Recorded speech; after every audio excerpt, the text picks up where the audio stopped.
Oh yeah, the smooth indie sound of Richard Ashcroft. The Science of Silence on XFM 104.9. I'm Ricky Gervais, joined me is Steve Merchant and Karl Pilkington. It was an excellent link, that, Rick. Did you say nime at one point? 104.9? Did I? Other than that, it was Again, textbook.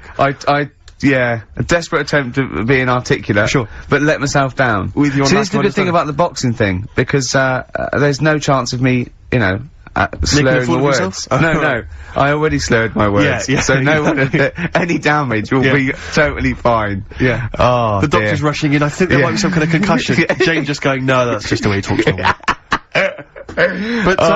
But because I'm thinking maybe, did you start the show with that particular kind of manner? Just because obviously a lot of new listeners, I imagine, thanks to the massive poster campaign, and you obviously want to impress them and charm them. There's a few examples today of irony coming back and biting you. Yeah. That seemed like a funny idea at the time, me posing that up. But Jonathan Ross phoned me up when they first went up and he just said, I've just seen a big poster of a predatory gay. Yeah, you do look a little bit, yeah. Hello, what's your name? Why would you like to sit down here? And then you're in the background. And also, I think the funny thing about having you as a partner, I mean, the only good thing, is that, you know, you look weird and tall, like too freakishly tall and lanky. Oh, yeah, but in that one, no, because your background and you're smiling, you don't look as weird as you do in real life, or as freakishly tall. So it sort of ruins it a little bit for me. Look at Pilkington. Look. Pilkington, what are you doing? He's not listening, he's just opening a packet, what are they? McVitie's? See, we should mention them, we get some free ones if anyone at McVitie's are listening, because we're not getting the perks of this. Nothing, I'd say I'm not getting anything. I really got in this game for, the ladies, for the money, for the voiceover work, certainly, I'm seeing hide and hair of that. But, you're not getting the voiceover work, because Jethro's getting all the parts that you might get. Yeah, sure. Yeah. Okay, Rick. Yeah. You were the voice of, what, the drink driving campaign? You sound like a man who was run over in a drink drive incident. Oh, I mean, it's like you don't drive. Yeah, but I didn't get any money for that, did I? Or did I? I can't remember. It's like, I mean, I don't drive, well, that's good, I don't drive. No, it said don't drink and drive, so I've chosen just to drink. But at least I can formulate sentences using the English language, and I'm not getting the voiceover work. The English language of the 14th century. Well, it's better English language and English language. Rather than whatever kind of Middle England language you speak, the language of the hobbits. Alright, Karl. Alright. See, you're eating a biscuit! I can't believe it! Are you bored with this already? Do you know what? MTV called me last week, they called me again yesterday and said when can they come down to do they're coming down next Saturday, by the way, to do a little screen test for you. They're gonna sort of just film you with a little camcorder, you said this, they're gonna film you. Are you alright? Do you wanna, I mean, are you hungry? Do you wanna go out and have a meal? I can't believe you're eating while I'm on air. No one can hear that. Do you know who I am? No one can hear that. Explain who I am. Well, that's Ricky Gervais, right? He's made his name on TV. Yeah. Okay, he's done any number of corporate gigs, and they pay silly money. So, I mean, this guy's earning, you know, and really, earning beyond his talent. Alright? So, I think I deserve a little bit more than a little mank eating a biscuit while I'm talking. Rick Gervais? Yeah. Have you won a BAFTA? Yeah, too! Alright, so, just a little bit of respect? Yeah. Yeah. Karl, well, what have you won? What have you won? I got a bronze certificate for doing a full week at school. That's great. It was only a bronze. What's that then? 3 out of 5 days. And I got me a little Crusaders badge, if you remember. What's the little Crusaders badge? The Crusaders badge for the religious club. So. Oh, was that the fella that you went and played? You had to go ping pong ball. So they wanted to talk to you about God. Yeah. Yeah. You got a Crusaders badge, did you? Yeah, that's why I went. That's why I joined. That's why I joined. For the badge. I like the little badge. Did 4 weeks and then packed it in. But we're talking about MTV, right? And I was feeling a bit nervous, wasn't I? About like, you know, the way I look. Right. And what have you. And then I watched a bit of Celebrity Big Brother and all the fuss that Mark Owen's getting, and he's not that good looking, is he? He's very, I want to be Mark Owen's mate. If anyone who knows Mark Owen, or Mark Owen's listening, I want to be his mate. Yeah, I think he's brilliant. I think he's a nice lad, but what I'm saying is, right, all the girls go mad over him. Yeah. And he's not that good looking, is he? Well, he's got it is in a certain way, isn't he? That sort of, non-threatening, sort of. Yeah, but he's not stunning, is he? Do you know what I mean? No, but, no. Well, what's your definition of a stunning? Yeah. Well, who do you like? Someone who you look at and you go, God, they're good Which looking. bloke do you fancy? What bloke do you think's attractive then? So if I was into men, Yeah, yeah. In fact, you can still say a bloke's a good looker without, like, fancying him and that. Who do you think is attractive? Probably, I mean, it depends what you're looking for. No, just looks. Just looks. There's different looks as well. Of course, yeah. No, who would you say was attractive? Who would you say was, like, stunning in your definition? A good-looking lad. Yeah. Good-looking lad. Oh, look at him over there. He's, ooh. Do you find, Robbie Williams, do you find him attractive? Boy Next Door, look. No, who do you... Karl, hurry up, because it's, we've only got 2 hours. Probably... do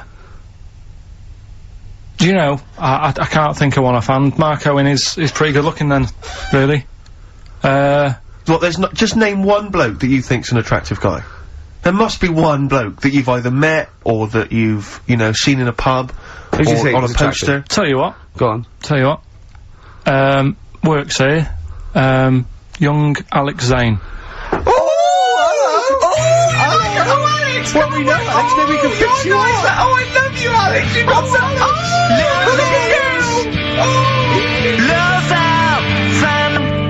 Brilliant. I love that. That's like, a ride song or something. That's my favourite one. Ride-ish. Ride-ish. Feeder. Just the way I'm feeding. On XFM 104.9. Rick, quick question for you. I'm thinking, a lot of people maybe are tuning in for the first time because of the advertising campaign. Sure. Should we reintroduce Karl again? I know we've done this a few times in the past, but just worried that people are gonna not really kind of get the measure of him. I'm Ricky Gervais. I'm the one off The Office. Yeah. Steve Merchant. He's not the one in The Office. He's not Gareth. Some people think he is. He's got a funny, weird West Country accent that actually Mackenzie was affecting for the role. Steve wrote it with me. He's a tall, lanky fella. Karl is our, sort of, I say producer, but he's the one that pressed the buttons because I was too... Spotting.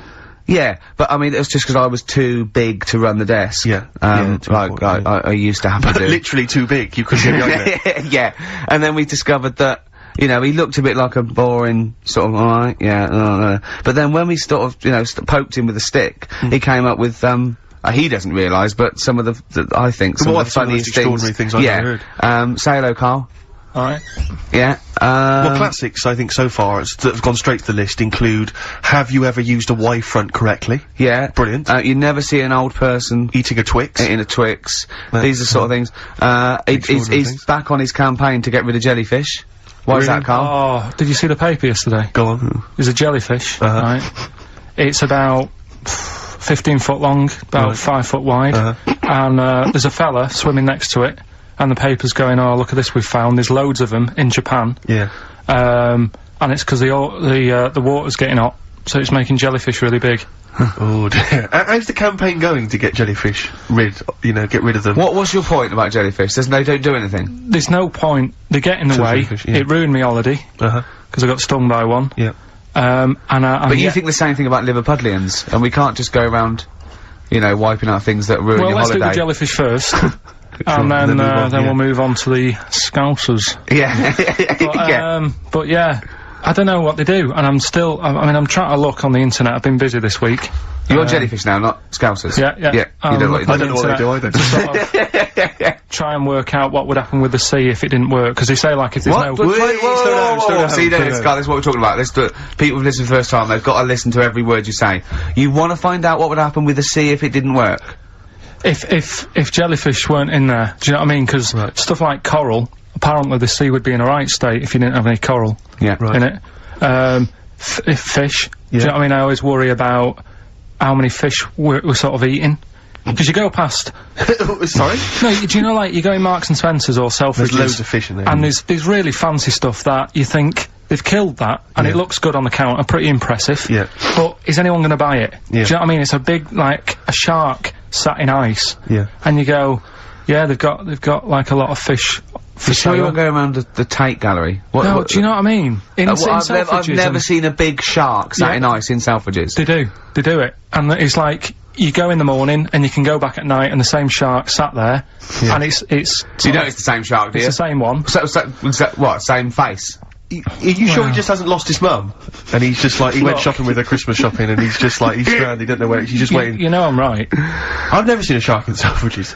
Well, alright, then say maybe that's one day a week, but on other days they'll have like... Shark Monday. I think, the sandwiches. Today at Sandwiches is Shark Monday. Yeah. No, it's just that... So your point is that there's all these fish not being eaten. Yeah. So and they're being killed. They've taken them out of the sea, no one's eating them. And you're worried, what, that the sea's gonna rise because the more things you take out? Well, we're just gonna run out. Because the fish drink it, don't they? And that keeps the water level down. No, well, you know what I mean. There's stuff that worries me. You're worried that... Was it you who said that you were worried that... Because, you know, there's sponge in the sea. Yeah. But if they took it all away... No. Like, is that him? That's the Stephen Wright joke. Is that Stephen Wright? What was the joke? And sponges grow in the sea. That kills me. How deep would it be if they didn't? I love the fact that he confused you with Stephen Wright. Who for a living purposely says ridiculous things. Does that worry you, Carl? Well, think about that and play a record. What do you want? I'd love to, a classic, a beautiful song by Simon & Garfunkel, April Come She Will. April Come She Will, Simon & Garfunkel. That was in the days when they kept songs short. Short and sweet. What do you think of that, Carl? As a track? Yeah, it was good. Yeah, you like that, do you? It's a good one, yeah. Yeah, excellent. That's Steve Merchant and Karl Pilkington for you. Coming up on the show, we've got Educating Ricky. I'm not happy with this. Oh, really? Because the last few weeks have been genius. What is a drop in quality, is there, of the education of me? Well, it's just, like I said, I've wasted a lot of time this week searching on the web, right? You wasted a lot of time searching on the web because you come up with things that aren't true. Why don't you look in books and verified sort of like journals? The web is the new book, though, isn't it? No, the web is the new book. That's the new going wrong. Yeah. Well, so I've been searching. There's hardly anything. I spoke to you in the week. About Monday or Tuesday. What did you say? There's nothing happened this week in the world. There's nothing going on. There was a new car wash that you can put dogs in. There was a car wash you can put dogs in. That's the only thing that's happened in the world. And that and the jellyfish, and we've covered that. So, so we've got, I've managed to find some bits, but it's not that good. Rockbusters. Yeah. We've really G'd up, so that's coming up, the thing that's not that good. Look forward to that. Can you just quickly tell us about the car wash with the dog in it? I don't know what's the That didn't make the top three. I didn't waste that much time on it, to be honest. What did it say? It just said, you know, how busy are you? Have you got a dog? How about saving some time? There's some car wash out. It's not a car wash, it's dog wash. You take it down there, put your coin in, put your dog in, and it comes out clean. See, there's nothing in it. Is this called a bath, isn't it? No, but it's like a machine. Right. There's a machine. But we'll, you know, that's why I didn't pick it. So we've got some of them bits coming up. Rockbusters. Yeah. Rick, can I just explain some of the prizes we got here for Rockbusters? Because I just want you to try and picture, if you would, the kind of XFM listener who'd particularly want this collection of gifts. You've got the best chill out album ever. This is the one, as I said before, that's largely made up of songs you may have heard in adverts. Sure. So you've got the Volvo advert on there. Yeah. You've got the T-Mobile. T-Mobile. Brilliant. That's on there. So that's Roy Cobb. So look forward to that. Yeah, again, just imagine which XFM listener is particularly looking forward to Top of the Morning with Terry Wogan. His 2-disc set there. You've got, it starts with, we've got the Bangles on there, we've got Billy Joel, River of Dreams, Shine On by Mr. Chris de Burgh. So that's good. Just look forward to that. Oh dear. We got the Only Fools and Horses last year's Christmas special. We gave one of those away last week, but still more to shift. Do I spy a little free Yes, it's car? a little free three-wheel trotter independent trading three-wheel car, so that's there as well. So as I say, if you like fairly mediocre comedy, little Jonathan Ross's face there on the back. Goldfuss. And maybe you also want Jerry Halliwell's Body Yoga DVD, Rick. So sure, that as well that's good quality. And then just a few token XFM kind of things. We've got the Manic Street Preachers DVD and the U2 best of. And tell me, Steve, how do the lucky listeners win these? Rick, I'm glad you've asked. What they do is they email in with the answers to Rockbusters, which is a quiz. Hold on, though. How do they email if we don't know the email address? Rick, again, thanks for asking. Thanks for flagging that up. Ricky.gervais at xfm.co.uk. That'll be coming up shortly. try and get into the mindset of Karl Pilkington. A lot of people have been trying to email in answers, trying to think through kind of logically. Sure. Or maybe based on the rules that they've picked up over the years. Or when he says it in a cryptic clue, they believed him. Exactly. Yeah. So, you've just got to think more like a mentalist. Right. To try and get win. First of all, right, the prizes that I source every week. Explain yourself. What I said to you we're doing between now and Christmas, because it's just a few weeks till Christmas. Right. I thought I'd make up sort of family packs. Okay. That, the winner can have something, say like, there's a nice U2 album in there, right? Yeah. So the winner might want to keep that. But they can get rid of the Jerry yoga thing. They can give Only Fools Nurses to Uncle. To the dad. To the dad, yeah. I think the mum would love the Terry Wogan. Yeah. The thing. yoga for your sister. Right. Yeah. And all that. So that's what you thought through, was it? Or was it that there was a load of junk in the office? Or did you scoop them up with 2 arms and it's as much as you could carry down the corridor? Yeah. A little bit of that. But, But Okay. that's me workings on why you've got all that. Okay. Brilliant, that's That excellent. makes a lot of sense, yeah. That's coming up. And me mum sent some more. What we also needed there is he's got a letter from his mum. My mum did some more Rockbusters for us. I reckon they're secretly listening, Karl. They've said they're not listening, but I reckon they are. Does that worry you? Well, let's play a record and then let's hear your mum's Rockbusters. Better Warren G. Well done, mate. Well done. Regulate. I hope Nate's involved. Nick Dog? Yeah. I hope so. Too. But you can't be in. Nirvana, You Know You're Right on XFM 104.9.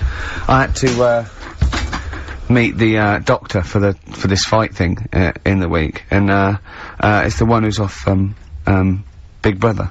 The psychiatrist. Yeah, and but she's a medical doctor and she's sort of big in the boxing sort of world as well. And one of the tests, I had to do a punch test. The other test I had to do was to get in the bod pod. You really? know, The same as Fat Swallow? Yeah, yeah. And he wiped it down since he Yeah, yeah. And I was a little bit nervous. And so what does this do? What exactly does it do? What it does, you do a displacement sort of calibration with a known volume. All right. Just bear in mind that Karl's listening, so if you want to explain that. What it does, Karl, is it works out your density. Okay, right? again. Through displacement, it knows how much what your volume is for the air displaced, right, in this thing. And, in layman's terms, what does it tell you? Would it work? It tells you, it knows what muscle weighs, it knows what fat weighs, it knows your average density of your skeleton, what height you are, so it works out from your volume and your density. It can work out, therefore, probably what percentage of that is muscle, fat, bone, etc. What if you put in one of those, Oh, God.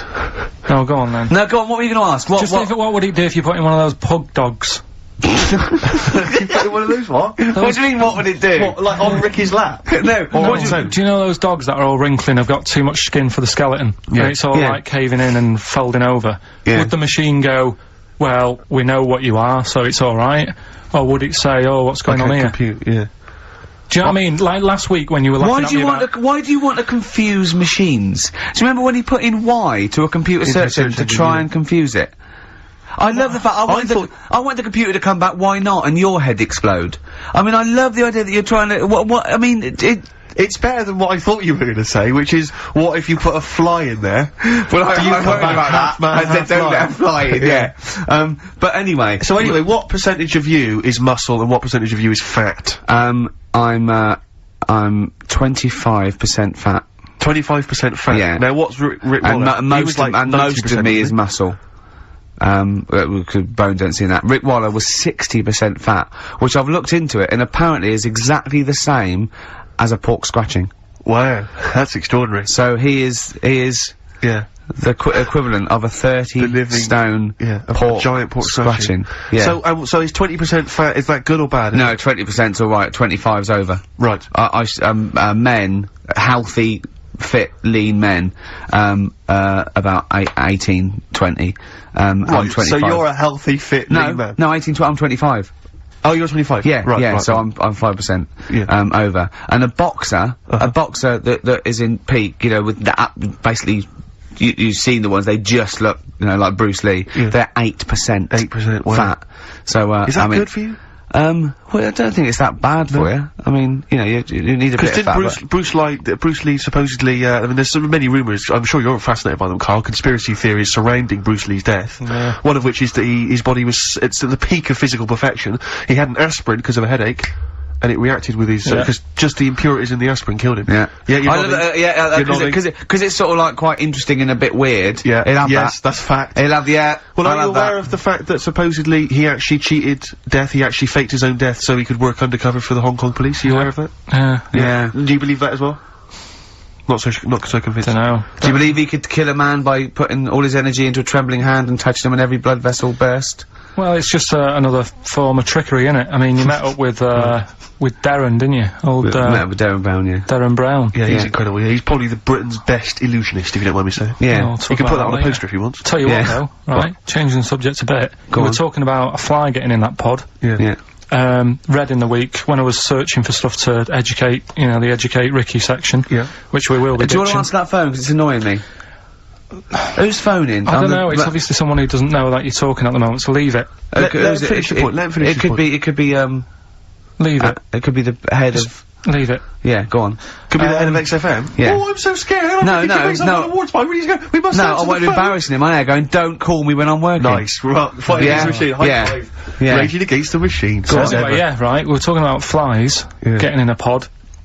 And do you know, like, how, a Barbie doll, if it was real, it wouldn't be able to work?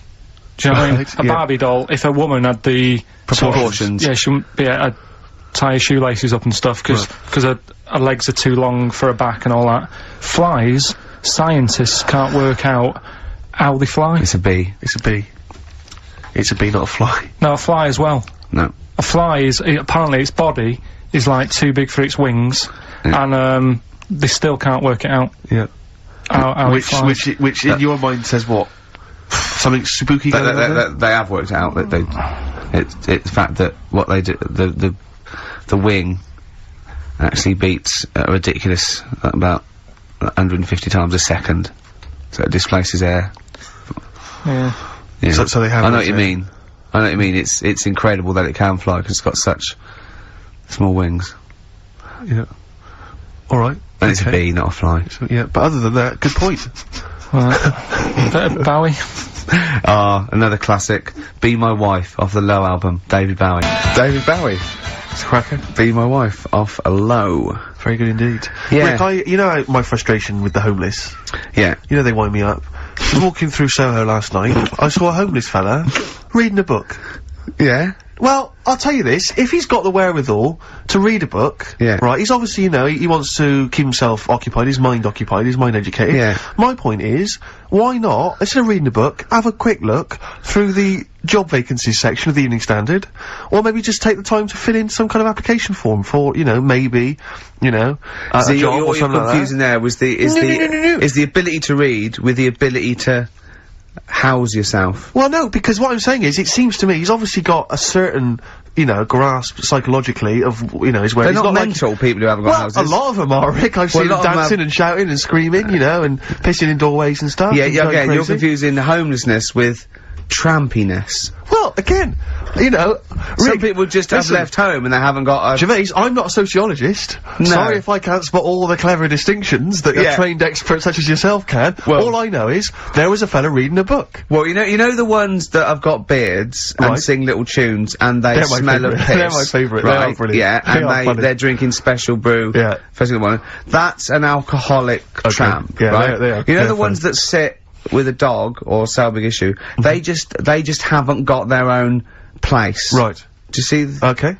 Well, again, I mean, because it is tricky finding a place, I know, because I had to move house recently, and it's a nightmare. I had to get, like, estate agents on it, and I had to go and see a load of places, and I was doing a job as well, you know, and I still managed to fit it in. This guy's just lounging around on the street. Yeah. So I'm surprised he can't find loads of places to live. I'm surprised he can't find the time to visit a couple of different residences. Yeah. Because there's some pretty cheap ones, you know, if you go kind of a bit farther out of London. Maybe it's because he wants to live in the Soho area, and frankly, it's expensive. What I'm confused about is the number of homeless people that recognise me and say they'd enjoy The Office. They've got to be watching it through Dixon's window. I think that's probably demographic that's sort of hung over from some of your previous TV work. The 11 o'clock show? Yeah, you know, or stuff like that. The ones that used to slip by. Yeah, exactly. Tramps and the French for me. Exactly, yeah. Some of the weirdos. Sure. Or maybe sort of people who watched, you know, have watched the show and then have fallen on hard times since then, I don't know.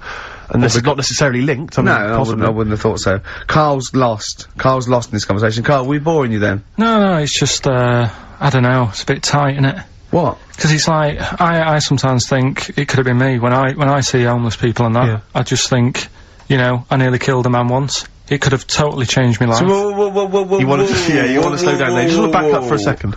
Just back up for a second. No, like that time when I was in Wales, right? I picked up a big piece of slate and chucked it off the cliff. Oh, yeah. Right? Yeah. And it nearly hit a fella. Yeah. Right, in that split second, if he would have decided to sort of go and pick up a shell that was closer to the sea, it could have hit him. Yeah. And it would have killed him. And I wouldn't be sat here today. Yeah. Do you know what I mean? Yeah. So, it's just all about luck, innit? Right. Yeah. Do you know what I mean? So, don't know, that's about it, really. That's the point. That's the political. What was the point again? That you there for the grace of God? Yeah, no, he's saying, you know, you should count our blessings because you know anything can happen. Yeah, you never know what's around the corner. Sure. Yeah, It's like if Karl hadn't met us, he'd still be in that little room making jingles. Now he is a respected household name. Do you think he packed the book before he left home? To become homeless, he thought, right, I'm gonna need the clothes, I'm gonna need the cigarettes, I'm gonna need the dog and the piece of string, and I probably gonna need some reading literature as well, because I'm gonna get pretty bored, like, just sitting in the street begging all day. Maybe it's maybe I should take, I wanna catch up on, some of the stuff I haven't read, you know. Or maybe it's one of those themed holidays, you know those trendy middle-class people? Right. They go on, like, the adventure holidays and danger holidays. Maybe the latest one, amongst sort of, like, yuppie types, is, homeless holidays. Exactly, yeah. They pay, like, £10,000. Exactly. And they really get a the little area of experience. sort of the streets of Soho. And people come up to them and abuse them. Yeah. They're all paid, they're all actors. Yeah. They get beaten up at night when they're sleeping under a bridge. They you know, they get to try a really safe sort of form of heroin. Sure, yeah. That sounds brilliant. Now that's worth marketing, Themed Rick. holidays. Themed holidays like that. You could have homeless. Yeah. You could have, like, rent boy holidays.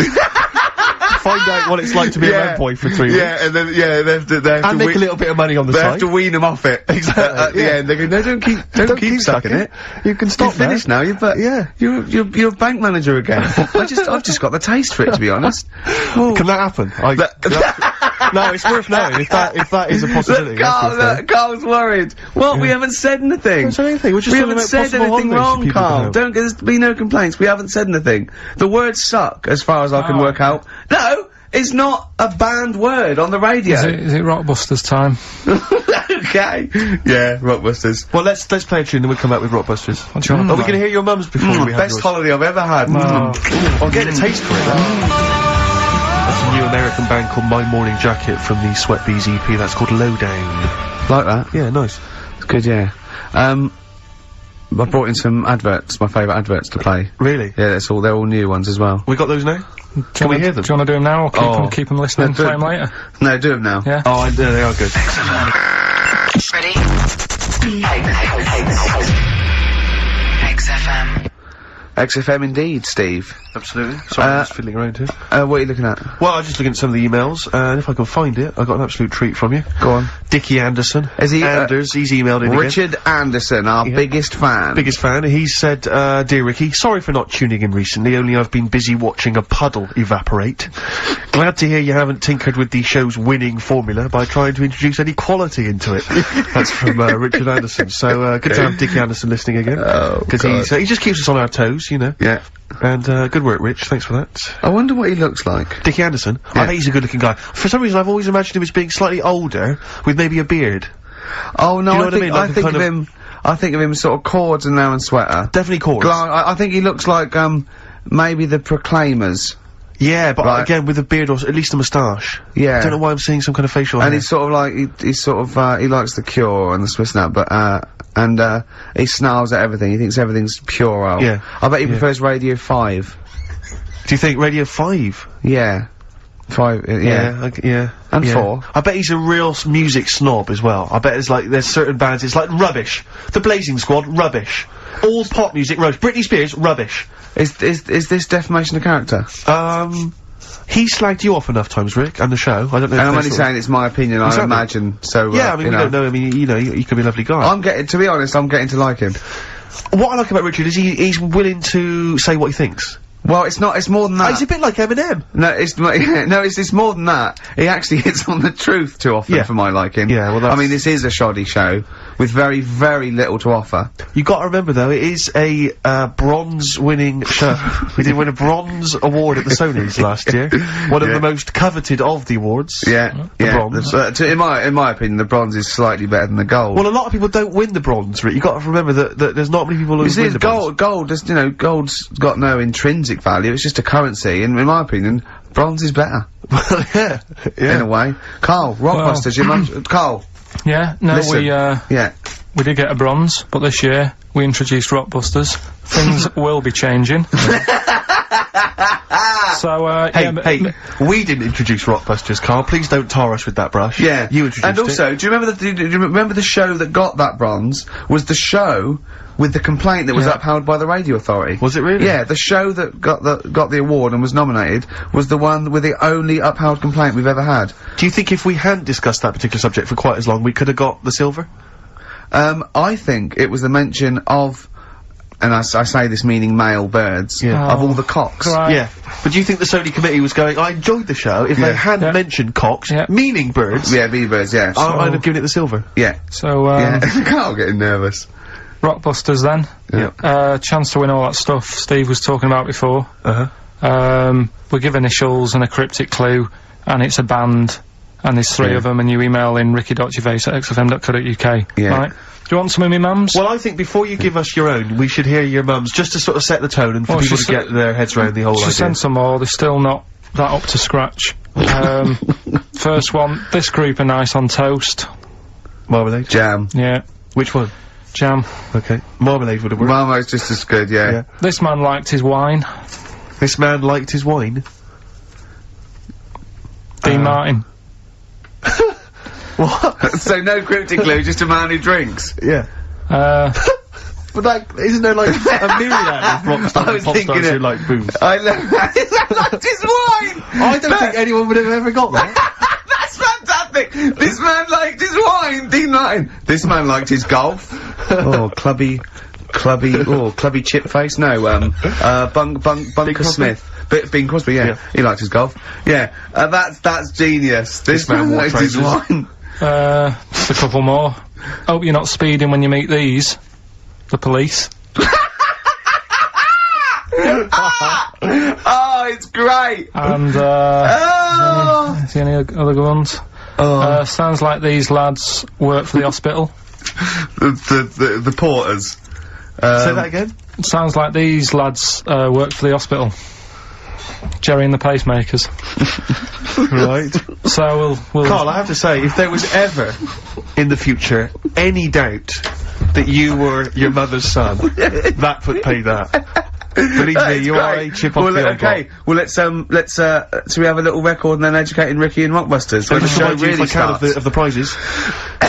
Jerry Halliwell's yoga video, DVD, I think it's the latest one in that particular series. So if you've already worked yourself up to, you know, you're looking pretty good, but there's still a little bit of, flab maybe around the arse or breast area, then Jerry can help you out there. Yeah. We got, Only Fools and Horses, this is the Christmas special from last year.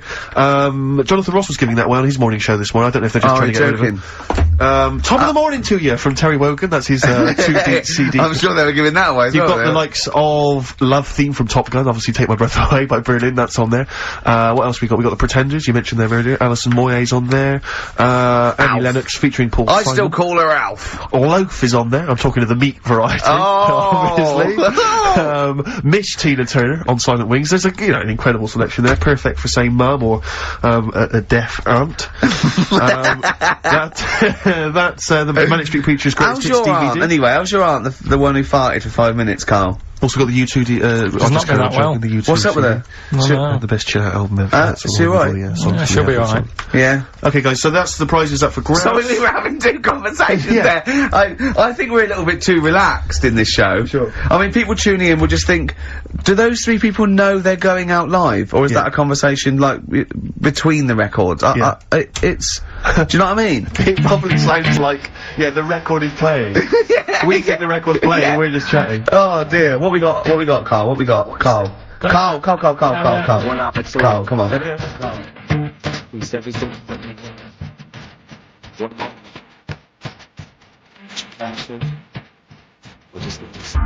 Eminem. Lose yourself. Back on form there. Absolutely, yeah, it's a good tune. Good, good. On XFM 104.9, Ricky Gervais, Steve Merchant. Karl Pilkington, more importantly. Karl, come on then. Right. I need some education. No, it's Rockbusters. I know, but I need education. I need some education. I know you're terrible, but we've promised some Rockbusters. Educating Ricky, I will be ditching before Christmas. Why? It will be going. Why? Because there's nothing out there. It's just struggling. I was thinking on the way in today, I can either do, doing something more with Steve, because we've done, like, the Ricky angle. Either we can do, educating Steve? No, either like a bit of a call my bluff type thing, but it's like a con merchant, and I have to, like, trick you. Okay. Con Right, so merchant, I'm the I con, like it. and you're the merchant. And then, I was thinking something that you just do some work, and you have a moan for a bit, and that's a bit, that's like a wine merchant, that you just, like, whine on about something. Again, the pun comes first with you, doesn't it? You've worked out that first. Yeah. That's like, I already told you I've come up with a couple of sitcoms for me. Go on. One is I've got an imaginary navy, called Merchant's Navy. Yeah. I've got a navy in it, and the premise is I've got a navy. Yeah. And another one is I live in... And that's as far as he's got as well. Yeah, that's all I've come up with. If you've got any ideas there, Karl, then that'd be much appreciated. Another one is I live in quite a salubrious part of North London, and that's called Merchant of Little Venice. And I live in Little Venice. Again, I don't know what happens. But, any ideas, Karl? You know, I've got one when I play an Italian waiter, and it's called Shut Up a Gervais. Yep. That's So, pretty good. that's the one we're working on now, actually, to follow up with The Office. Do you like that? Yeah. Yeah. Yeah. We'll do something with that. Yeah. But at the moment, we've got Rockbusters. Okay. So, these are mine. Number one. You've been dunking that for too long. That's LB. Right, so... That for too long. Oh god, that's too easy. That's but too I easy. always tease them, don't I? Give them something to make them feel like they're going to win something, and then I hit them hard with a tricky one. That doesn't make sense. Yeah, go on. So, the first one, so that's the cryptic clue for a band or an artist. Their initials are LB, and the cryptic clue, you've been dunking that for too long. Yeah. So that's the first one. Second one, you won't be able to play that game in this pub, because the table ain't big enough. Right? Could be an old artist, could be a new one, could be a band. What's the initials? FD. Alright? FD. You won't be able to play that game in this pub, the table ain't big enough. And the final one, well, I've had a rubbish day, so I'm happy it's over. Right? That's the third cryptic clue, the initials being GK. Right? Yeah. Well, I've had a rubbish day, so I'm happy it's over. They're the three clues. All you gotta do is email in, ricky.gervais. That's great! That's genius. Which one? The last one. Alright. That Yeah, is genius. That's the best one you've ever done. Right. Ricky.gervais. That's great. I don't know the middle one. .co.uk. Okay. Email in them three answers, you win the stuff. We have still got Educating Ricky. Looking forward to that. Go on, let's have one. Let's have one. No, Just I'll give you the titles. give me the titles, yeah, go on, yeah. Right, you've got 3 bits of info that's gone on in the world, Yeah. or Possibly. sort of information. Older times? Olden Never go times further stuff. back than the 17th century, do we? Well, no, let's make it clearer. There's 3 bits of information that people have put on the net. Whether or not they're true, Yeah. different issue. And that he still gets it a little bit wrong in Oh, translation, always, yeah. and sort of adds bits to it. Yeah, go Right, on. so we've got, I love it when he plays out those historical dialogues. Yeah, You know, it's like the 15th century where he goes, so anyway, a bloke says to himself, I'll tell you what I'll do. So the horse isn't happy. Yeah, go on. Right, so the 3 that you've got to pick from, you've got, get your kit on, we're off down the butcher's. Yeah, let's get your kit on, we're off down the butcher's, yeah? We've got, wash up with you. Wash up with What's you. up with you? Ah! Yeah? And the last one I couldn't really think of a good title for, so it's just, why don't they just get a diary or some paper or something? Oh, play a record! We've got to make this into a book. This has got to be a book out for Christmas. God. Chapter headings. Wash up. Oasis, Live Forever on XFM 104.9. Right, we're in the swing of things. It's mine and Steve's favourite bit of the whole show. This is what we do this show for now. Educating Ricky. Yeah. Go for it, Karl. You said that learning can't be fun. Yeah. Yeah? Okay, I'll go for the one. What's the one about the butcher going down the butcher shop? You've got, get your kit on, we're off down the butcher's. Yeah. You going for that one? Yeah. Well, do you know the saying, don't let the cat out of the bag? Yeah. Do you know what it means? Yeah, well, don't give away a secret. Right. Well, do you know how it came about? No. No. Well, ages ago. Before, like... Ages ago. 17th century? Yeah, before, like... Yeah, 17's good. Yeah. Before, like, you know, proper butchers and Jewhursts and supermarkets and that, you used to get these blokes who sold meat. Right. Butchers they were called then, I think. Yeah, but the difference was they didn't stay in the same place, they moved about. Right, so they'd turn up on a street corner, and he'd have, like, loads of carrier bags of, like... Carrier bags? Yeah, with meat in and that, and people would Plastic be like, carrier bags? Yeah, with mobile butcher on them. Yeah. Right, so, and an email address. Yeah, go on. People went, right, yeah, I need some meat, right, so they'd go up to this bloke, and, say, what have you got? And he'd say, well, I've got a, you know, you can have a bag full of pig, or you can have, whatever, a bag full of chicken, whatever. Yeah. And they'd go, yeah, how much? They go, oh, you know, call it a £5, whatever. Yeah. And, they'd buy them, and to make more money, they didn't always fill the bag with what they said was in it. Oh, I thought that might be the case. Right? Yeah. So what Did they they used ever to put do... cats in there? Yeah. But I don't see what... Okay, so sometimes they would put a cat in the bag They'd put and a cat pretend in it the was bag. chicken or whatever else. Yeah, so But why was a cat any cheaper than a chicken? Because cats are wandering around the streets, aren't they? Chickens aren't. So they'd get a chicken, they'd put a chicken on the top so that when they look in it, they'd go, yeah, that's alright. Got a bag full of chicken. They'd get home to make the dinner. Yeah. And they'd be like, what are we having tonight? And they'd go, well, you'll never guess. And they'd have, like, you know, well, you can have a chicken leg, and, you know... But it would be a cat. They'd have to defrost a pizza. Yeah. Did they mind that they were eating cat then? In those days? He didn't say. He just was saying about the saying, don't let the cat out of the bag. It's like, you know, if they see that, they're gonna go mad. I'm mildly disappointed with this story. It's alright if it's true, but you know, there's something about it's just... I want to know more. He always leaves it... Is it Karl doesn't quench your thirst for knowledge, he creates more. I don't know if that's a good thing or not. Well, yeah, he's like the pot noodle of information. Yeah, do you know, he never... I want to go... I'm not nourished by it. It's like if for every fact he tells me, there's 10 others that spring up that I have to get clear. Well, so it was the people that were doing this, it was the dodgy butchers that coined this phrase. Were they saying to each other, don't let the cat out the bag? I.e., what I mean by that, Jack, is, don't let them see the cat. Yeah. What we've stuffed in there. Yeah. Dodgy butcher, that's another phrase, isn't it? Yeah. So that's the first one. Is that a euphemism, or is that dodgy butcher? As his meat delivered round the back. Sure. So, that's that one. So let's get your kit on. What does that mean? It's a euphemism for homosexuality. Okay. And meat, presumably, in that means different things. It doesn't. It's a word that is also a male would bird. it mean chicken or cat necessarily in that context? Or well, I suppose it could. Yeah. Karl's look at him. Karl looks at you like a cat. Yeah. Whenever we leave him behind, if we don't talk like straight at him and let him see our lips moving, and it's, you know, monosyllabic and very down. Look, he's lost in that conversation there. He just drifted off, didn't you, Karl? No, I just was also thinking on animals and that. Something else I was going to use. Go on. Was this isn't a radio show, is it? I just suddenly caught myself. This is nothing. I told you that before. It's been bad today. No, but I mean, it's the way, this casual way that it's like we almost have no regard for our listener. And I'm not proud of that. I just don't know what to do about it. Do you know what I mean? I don't know how to do this properly. I mean, we're just chatting here. I mean, it's only Anderson who's seen through us. And that surprises me, that more people haven't... I mean, what are the figures like? Do people listen to this show? I'll find out for you. You keep saying that. But, yeah, there's this parrot. And, apparently, it lives I mean, Rick, it's unique, if nothing else. I mean, when you wake up with Woken tomorrow, you're not even gonna hear him start a line with, there was this parrot. Go on, there was this parrot, yeah, go on. And it can talk and that. Someone's obviously, you know, taught it how to speak and that. And, it flew away. And it's living in this church. Right? And, people are at the church doing hymns and that, and then... Trouble's brewing.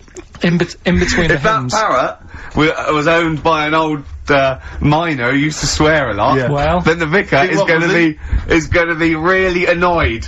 That vicar, that vicar's gonna go on. I just hope it stays quiet, Rick, during the vicar's sermons. Yeah, go on. Have you read it? No, go on. You read it. No, go on, because that's what happens, right? Go on, tell us, Karl. During the hymns, it's sort of effing and jeffing and stuff. Effing and jeffing? Yeah. And everyone's like going, oh, you know, it's quite funny, really, you know, it doesn't know what it's doing. Everyone's having a laugh. Yeah. But it's causing a havoc at funerals. When did this happen? Not years ago. John was a much-loved man. He was a wanker! Yeah. So, anyway, so that was another story. What can you say about Uncle John? Bollocks. Oh, Karl, I love the fact that when you look at things, you go, that's interesting. A parrot swears at funerals. That'd be a nightmare. And it stays with you. You see, for a simple man, you retain an awful lot of knowledge. It's just all rubbish. Do you know what I mean? If you just replaced all this rubbish with good stuff, you'd be an intellectual. Yeah. Really. Because, I mean, your retention is fantastic. Yeah. So I lose you again there, did I? Was it the word retention? We've still got, Wash Up With You. Yeah. Should we play a record and do Wash Up With You? Yeah, we'll play a bit of Aqualung then. Aqualung! Alright, that's Aqualung. Good time's gonna come, innit? Right, Karl, come on in, educating Ricky. So, don't let the cat out of the bag, that's where that, comes from. Comes from a crafty butcher. Right, go on then. So the next, little headline is, Wash Up With You. Wash Up With You, go on. You wanna know about that? Yes. It's a survey that they did. This week. They? Yeah, some university did some survey. Brilliant. Did a world test on washing up. Yeah. And, each country were given 140 pots to clean. Brits were the quickest. Yeah. Yeah. Turkey were the slowest at washing up. The Turks. It's not because the little fellas that work in the kitchens with no, is it? They can't reach. Spain were the cleanest, and the, Germans were pretty good as well, so. I don't know where to start with this. Honestly, Steve, I don't know where to start with that. Look at his face. It was really light, right? We've had the parrot, right? These are things that I found. Found the parrot, right? I've told you about the dog in the car wash. Right, you didn't tell me about that. You said there's a car wash for a dog. That's all you told me. Yeah, the but parrot, you said there's a parrot. What? It's a problem at funerals. Yeah. That's nothing. That's nothing. That's nothing. Do you understand? And, they used to eat cats. what else have we got? There's an elephant in India with sore feet. Why? There's an elephant in India with sore feet. No, I'm interested. Why? Tap dancing? Why? I didn't write that He's much trying down to about break it. Roy Castle's record. He's still going. Come on, what is it? What is it? Think. It's an elephant, and it was really old. It was about 76. Right. And it had sore feet, because it's old, and They don't make stair lifts that big, do they? roads are bad and that. Yeah, go on. They said, what are we gonna do?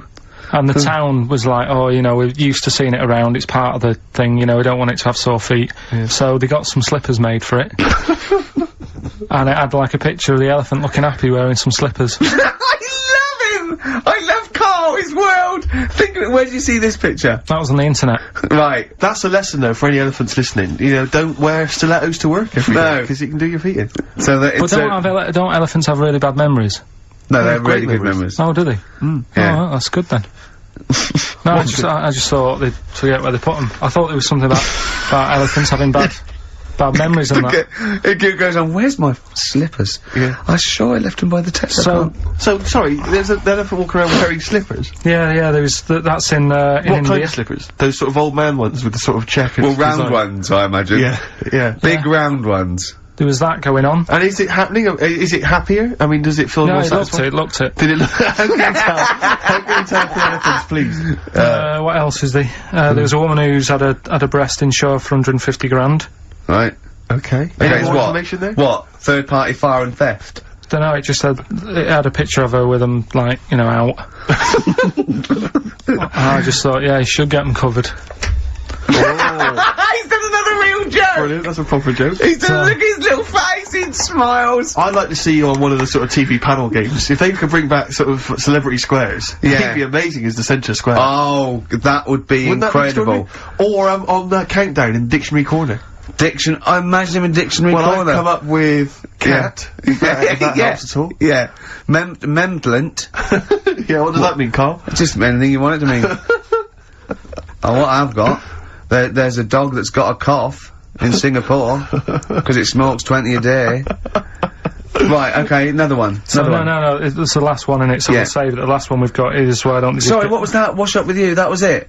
But was that it? Survey of washing pots and pans. I didn't understand, you said Italy were the cleanest. No, Spain. No, Brits were the quickest. Yeah. We were the quickest, but Italy was the Spain was the cleanest. Turkey were the slowest. Yeah. Spain were the cleanest. But why weren't we clean then? Because we were washing up, why were we not paying attention to the We did it rubbish, we did it quick. We did it quickly, but I don't understand what it was being rated on. Who was doing it? Was it Annette Newman or Ainsley Harriott? She's quick. Both of them are quick. Yeah. Well, they've got like kind of loads of slaves that do it for them. Did we use fairy liquid? Dunno, it didn't have Did we use a whole bunch of Boy Scouts? Didn't say that. Just like Nanette. It just said, you know, that. Who had the softest hands? Who had the softest hands? So, it didn't say, I didn't. Why is it we don't get notified that this is taking place? I don't know. When I was a kid, no one ever said, you know, we need recruits because we're doing a survey on who can wash up the quickest. Are you disappointed in yourself with that one, Karl? It is pretty dull. To be fair, and that is why we've got to bring in either con merchant, or a wine merchant, or shut up at Gervais. Yeah. Would you be able to, if I put you on the spot in the next, sort of after the next record, would you be able to give an example of how con merchant would work? I mean, is there something you could do just to sort of experiment? Should we play a record? Should we play a record? I can do better than that. What? Ads. Go on. Travis on XFM 104.9 on Ricky Gervais with me, Steve Merchant, Karl Pilkington. We're doing Educating Ricky. Right, final one. Come on, Karl. Right, what was it? It was, why don't they just get a diary or some paper or something to write on? Yeah. Yeah. Cause snappy. I couldn't think of a heading for it. It's basically, Go on. people who have tattoos, I've never understood it, right? That they have something put on their arm. Right, sorry. Have we started the educate? Is this part of it? Are you educating me? This is something that will be useful in my life that I didn't know about. Yeah. Go on then. No, it's just like they've got a machine out, right, that, does tattoos. Tattoos. You come up with a design you want, and you sort of, this machine scans it, and, you put your arm in this thing, and you press print or whatever, and then it does the tattoo on your hand, or on your arm. Like loads of little needles that follow a pattern? Yeah, computer, basically, yeah. Is it a real tattoo? It's a proper tattoo one. The fella said, well, as long as it goes out, it pierces the skin with a I just wondered if it's one of those kind of, you know, those kind of... No, it must be lots of little needles or a moving needle that can go Sorry, along but how is this cleaned, like, in between each person? Dunno, probably, I don't know. Well, no, it's only that, if it's one needle, it's just the head, isn't it? If it's one needle that moves, and does it like like loads of little... What are we gaining from a machine doing it? Just because you know they're gonna sort of mess it up. But hold on, how do you keep your arm still? Because your skin moves slightly, the machine it's sort of strapped to your arm. Right, and so it's spread, the fella said that the tricky thing was in all this, it was the fact that, you know, nobody would let him test it out on anyone else, so he had to do it himself. But did it work? Because the thing is with a tattoo artist, they can see when your skin's moved, and they can see what they've done, and they keep wiping it and looking, whereas a machine's just got to trust itself. Yeah. So, I think one needle could go wrong. If it was a lot of needles that it just came down, like, you know, 1,000 needles that was an imprint. Yeah.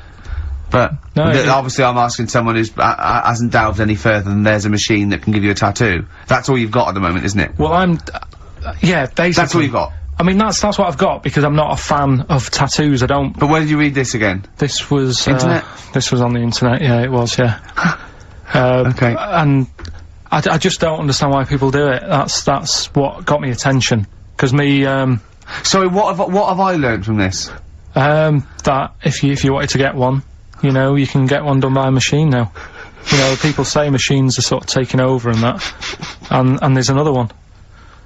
But it's just the fact, I mean, I don't know. So give us the snappy title of this education again. Why don't they just get a diary or some paper or something to write it on? That's why I always think, when I see people with loads of tattoos, like there's that fella who we were talking about the other week in Scotland who was covered 99% in tattoos. It's just like, what have you done that for? Yeah. Do you know what I mean? You can't get rid of it now. You've done it now. Yeah. One of my uncles, right, Tattoo Stan, he's just caked in them. Tattoos. Right. I don't think he's my proper uncle, but it's just like, my dad's got... Tattoo Stan! No, my dad's got... That's a province in Russia, isn't it? My dad's got loads of mates who. When like, you say he's not your names. proper uncle, Do you know, like, when Just a bloke someone used to comes hang round, around you the school? alright, Uncle Stan? Yeah. Do you know what I mean? And my dad had loads of mates like that. There was John the Screw. right? So he either works in a prison or he likes to have sex. Cabbie. Cab driver. Okay. There was Jimmy the Hat. I don't know what he Jimmy did. the Hat. Yeah. And, Did he wear a hat? No. No. There was Fred the Veg. You sure he wasn't a relative? Sorry. Fred the Veg used to get us, like, big bags of potatoes and that. Fred Veg, okay. And there was Tattoo Stan. Right. And he was just caked in them. And I used to always look at him thinking, why have you done that? I must have only been, like, 6 I or suppose 7. if you're born with a name like Tattoo Stan, Exactly. you're destined, Sorry, aren't you, were really? they like a 1950s gang? I'm worried just about, like- I'm worried Who were doing about, a bank job? what was his name, the Hat? What was his name? Jimmy the Hat. I'm worried about Jimmy the Hat. Yeah. Not having a hat. I don't understand it. Are you sure he didn't have a hat? Not when I met him. Did he ever wear a hat? I didn't see him that much. Do you think it was a joke, like, when, your mate's sort of like, 8 foot and huge, you call him Little John or Tiny? Do you think- Well, the do you fact that he never wore Yeah, a they hat. went, hold on, I've noticed something about Jim. Go on. No hat. And I go, oh, true, let's call him Jim the Hat. Jimmy the Hat, yeah. But me Uncle Stan, he had, like, loads of them. He did them himself. Oh dear. And it was always that thing. God, what was it things like? It was, he had, like, the cross. cut here one. Cut here, on made the in neck. Britain. And if you're going to do them yourself, I'd say at least make sure you're sort of a good drawer. Yeah. And don't do it in the mirror so it comes out backwards. Well, that was the other thing. But, like, I remember he did, names are alright. He had, like, all his kids' names down his arm. And, what are they called? Yeah. oh, God, it's... Tattoo Stan Jr. Yeah. And, Paul shits the bed. I'm trying to... Oh, Wobby Kate. yeah. But he had... Frankie never amounts to anything. Oh, God. So he had, like, Johnny, I don't think he's mine.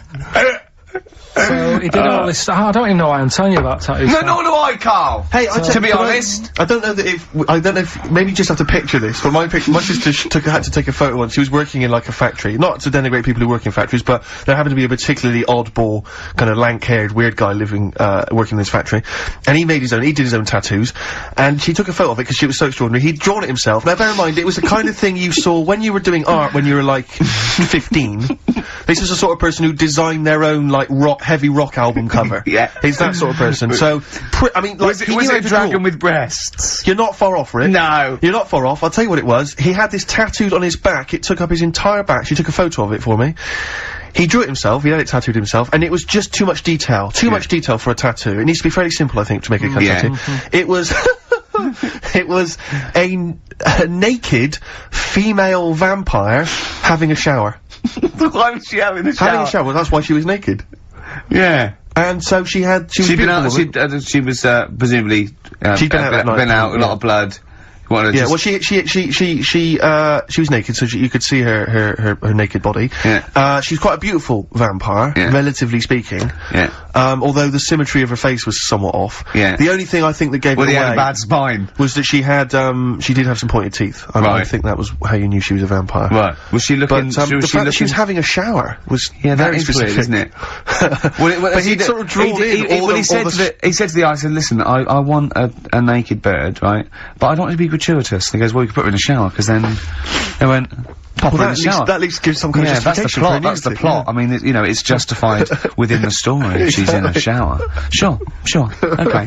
Yeah, we'll have that. Carl. So... Yeah. Okay. Any other nicknames your friends of your family had? What was your nickname, Carl? Just, Pilky. Really. Because for a minute I thought Karl the Veg would have made a lot of sense. Yeah, Karl the Veg. And why has your dad got a little tattoo, Dopey Twat, on his arm? Right, we'll do the answers to, Rockbusters next, yeah? Brilliant. Buzzcocks. Still sounds brilliant, that. It is a cracker. They're from Manchester as well, Carl. So they've got a little bit of pride there, eh? I think one of them's, one of my mate's dads. Really? Yeah, I think so. What's his nickname? Well, his name was, I don't really want to say his name. Oh, okay. Laurie, his first name was. Yeah.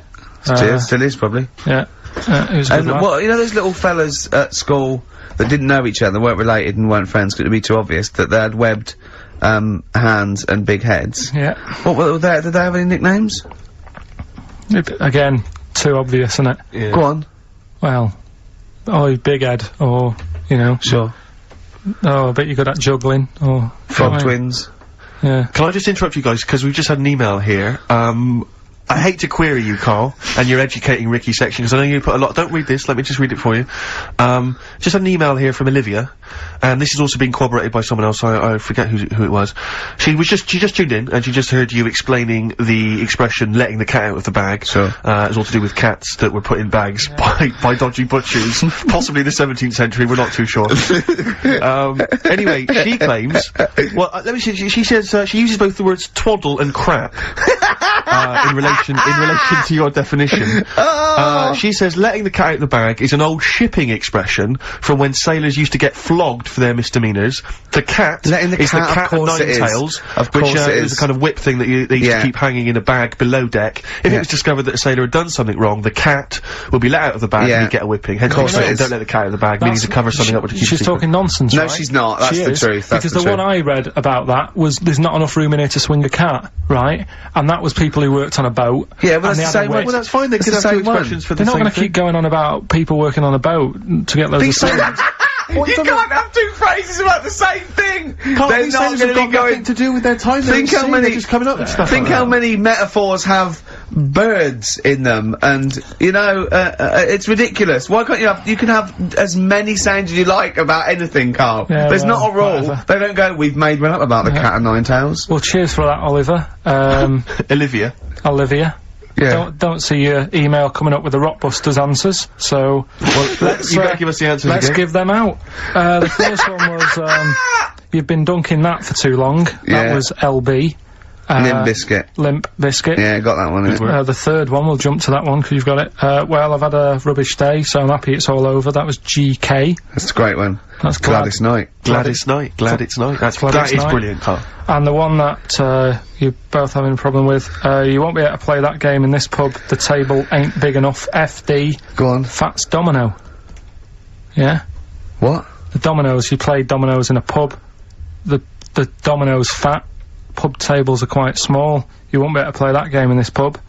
Fats Domino. Rubbish. So, do you want to pick a winner? Random Rubbish. Winner? Well, Random winner? you say it's rubbish, but plenty of people got the right answer. Rubbish. Who do you want to go with? The bunch of, slightly rubbish prizes is going to Elliot K. from Chigwell in Essex. Well done to Elliot. I'll just, before we go, can we just get an email off Anders? Because I think he must, I think we've probably turned him round with this show. I'd have thought so. I think he's gonna be saying, coming to us with his tail between his legs, saying, sorry lads, a blinding show, I was wrong, you were right. Yep. Yeah. Alright, Song for the Lovers is very exciting this week.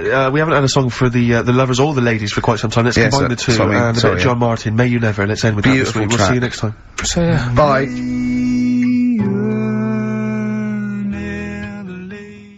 Richard Ashcroft, Science of Silence on XFM 104.9.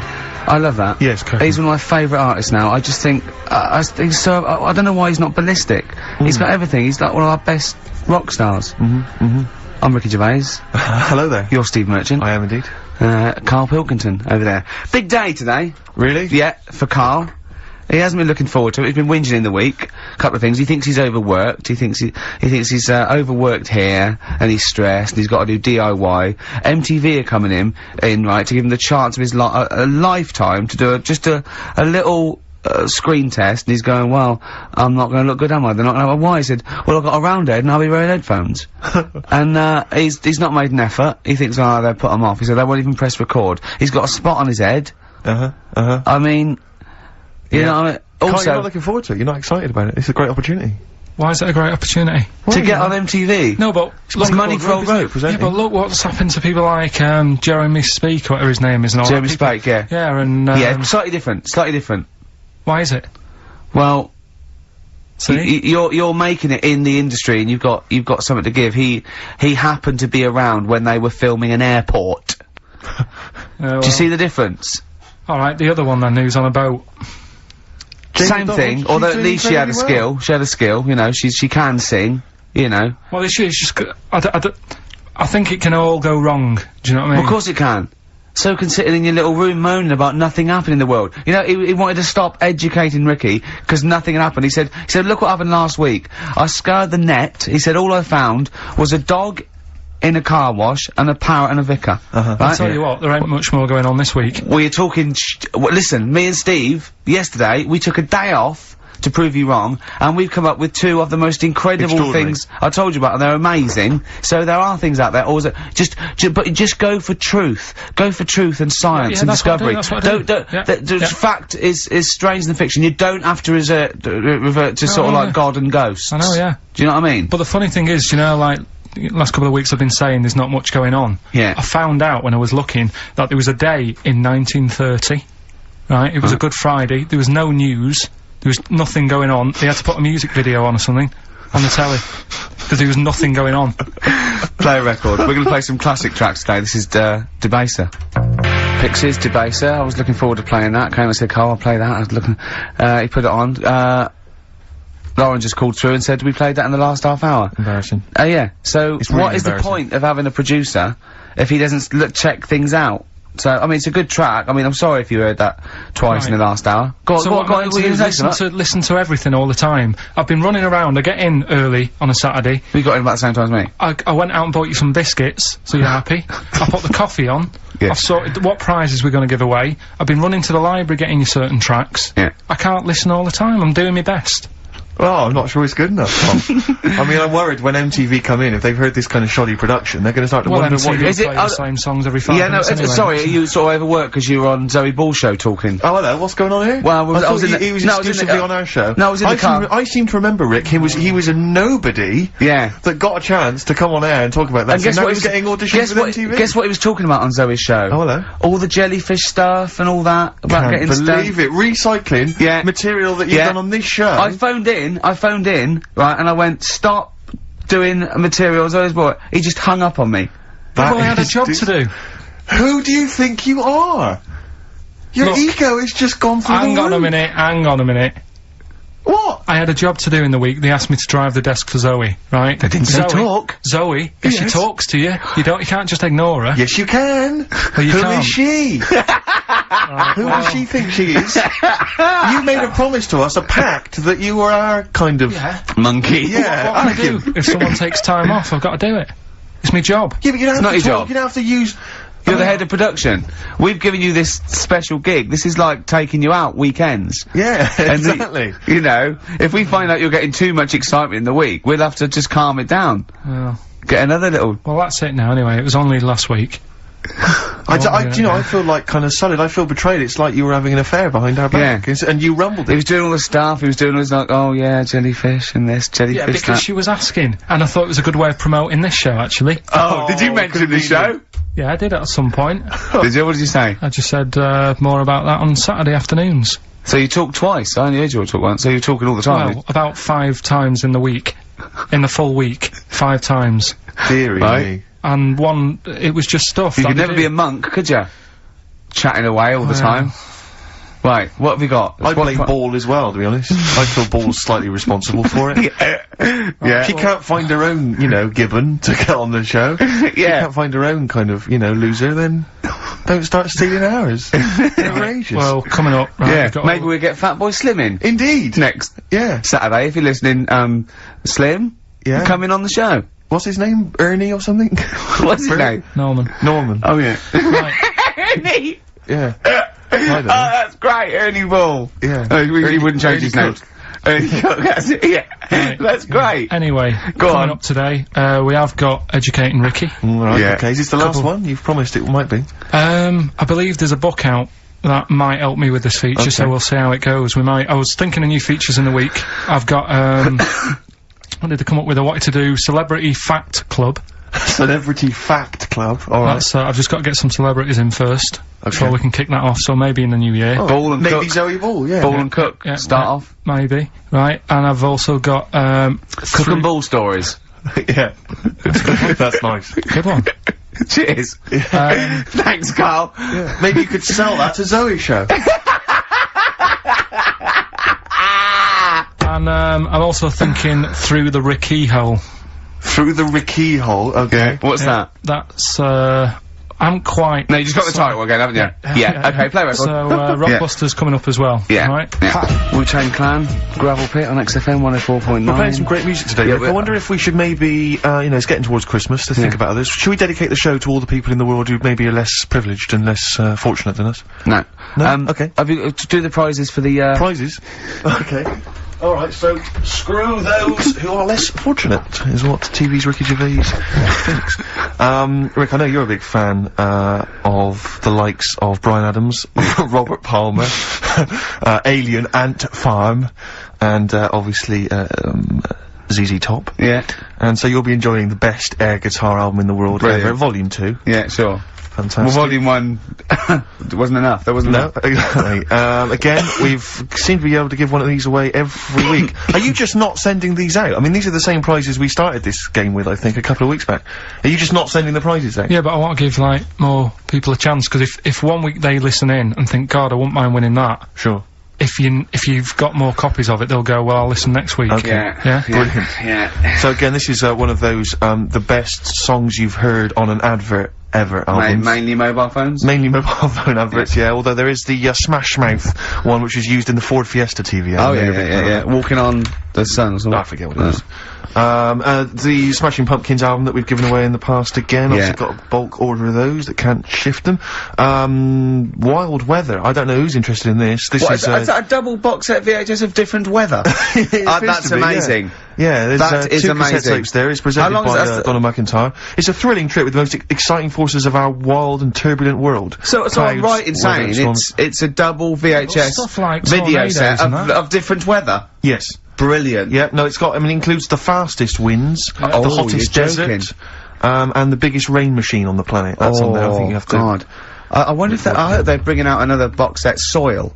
Yeah, absolutely. Just goes through different mud. And this you may be of interest. I've read good reviews of the DVD of this. It's a 2-disc set. The Wicker Man, the classic 70s film, but it's got a bunch of extras in there. That is actually quite a good film. That's actually worth having. I would probably throw the rest away. But the Wicker Man, get it on DVD, and it's quite very interesting. Yeah, but you'll enjoy that. So what this Rockbusters, is it? Yeah, that's for Rockbusters. Brilliant. Well, I say get the ball rolling now. What, of Rockbusters? Yeah, get the ball rolling. I don't know, I mean, tease them, Rick. Don't sort of spunk all the good stuff early on. I mean, that's dynamite. You can say spunk, I can't. Go on. Well, we've got, actually, it's quite good moving it about, because we might have some new listeners here. Yeah. I would have thought so. Yeah. Not after last week. No. Right, okay, so if you haven't heard it before, I'll give you some initials. It's like initials of an artist or of a band. It's Blockbusters. And a cryptic clue to who the band is. There's 2 easy ones, 1 difficult one. First one is, That'll Never Get Off the Ground.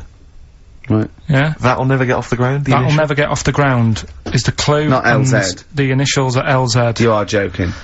2 easy ones. Right. Yeah? Okay.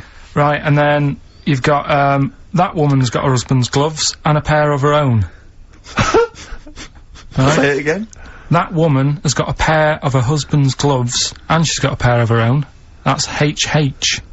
Right? It's a bit of a difficult one. And then the last one, you'll get a right load of bacon off them. Right? You'll get what? A right load of bacon off them. That's L. L. Yeah, so, once again, very quickly. You'll get a right load of bacon off of them. You'll get a right load of bacon off them. So, first one, That'll Never Get Off the Ground, LZ. That woman has got her husband's gloves, and she's got a pair of her own. That's HH. Brilliant. And, you'll get a right load of bacon off them. That's L. And it's an email-only competition? Email only, ricky.gervais@xfm.co.uk, and we pick a winner before the end. So, and you can win that Wicker Man. The weather. Best of the weather. The best of the weather. That would be amazing. The best of the weather. As a compilation, Channel 4. Exactly. Winds light to variable. I love 1976 Remember this weather. one from August 1979? Warm, isn't it? Oh, this is warm, isn't it? Oh, the best of the weather. I'll tell you what. You remember how we always play, like, great music, usually? I'm up You've not got another one, have you? Yeah, I'm gonna do it. Yeah. This is David Bowie, Driving Saturday. Oh, send it again. What? I'm in the same problem. I know, beating a biscuit. Yeah. David Bowie, Driving Saturday. That's a great track, isn't it? A crash course for the ravers, eh? That's what this show is, isn't it, Karl? Crash Course for the Ravers. They tune and they go, wow, that's so cool. I wish I was like Karl Pilkington. You reckon? Yeah, definitely. You've got to read your mum's clues out, didn't you? Yeah, these are just for fun only. This is Karl's mum. She listened one week, and now she sends him a little example of Rockbusters every week. She's got, what did she send? This group would go well with your Christmas dinner. Cranberries? Yeah. They make a few good cupboards.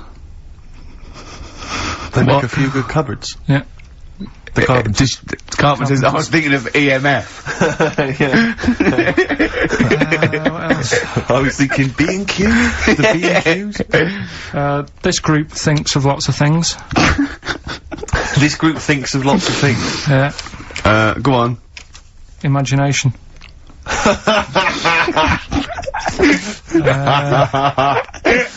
I think they're the best ones. Yeah, they're obviously we want the worst ones then.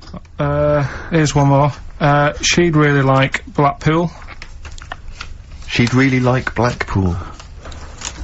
She'd really like Blackpool. Fairground attraction. Not bad. Yeah. Not bad.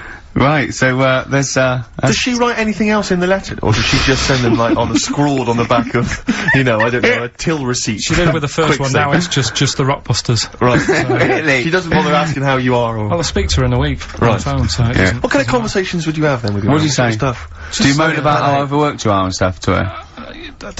I mean, they're always surprised when I'm getting in late and that. It's like, you know, what have you done today? Oh, I've just got in from work and it's like 8:30 at night. A lot of people get home at 8:30, Karl. Next.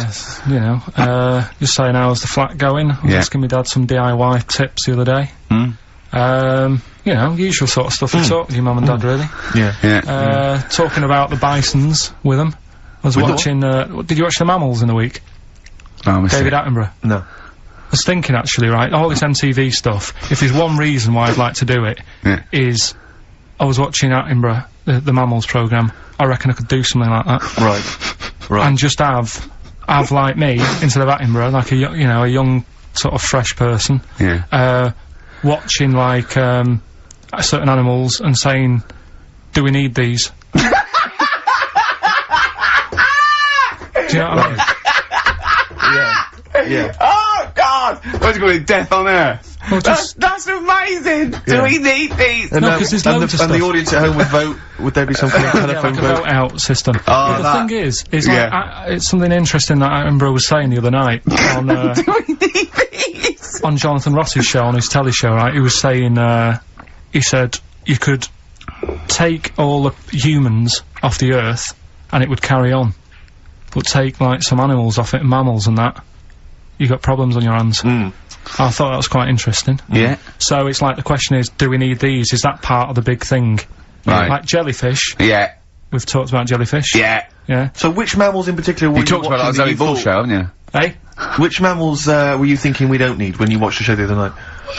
Any in particular that you thought they don't need them? They're not of interest? Well, I like whales, but I don't know what they do.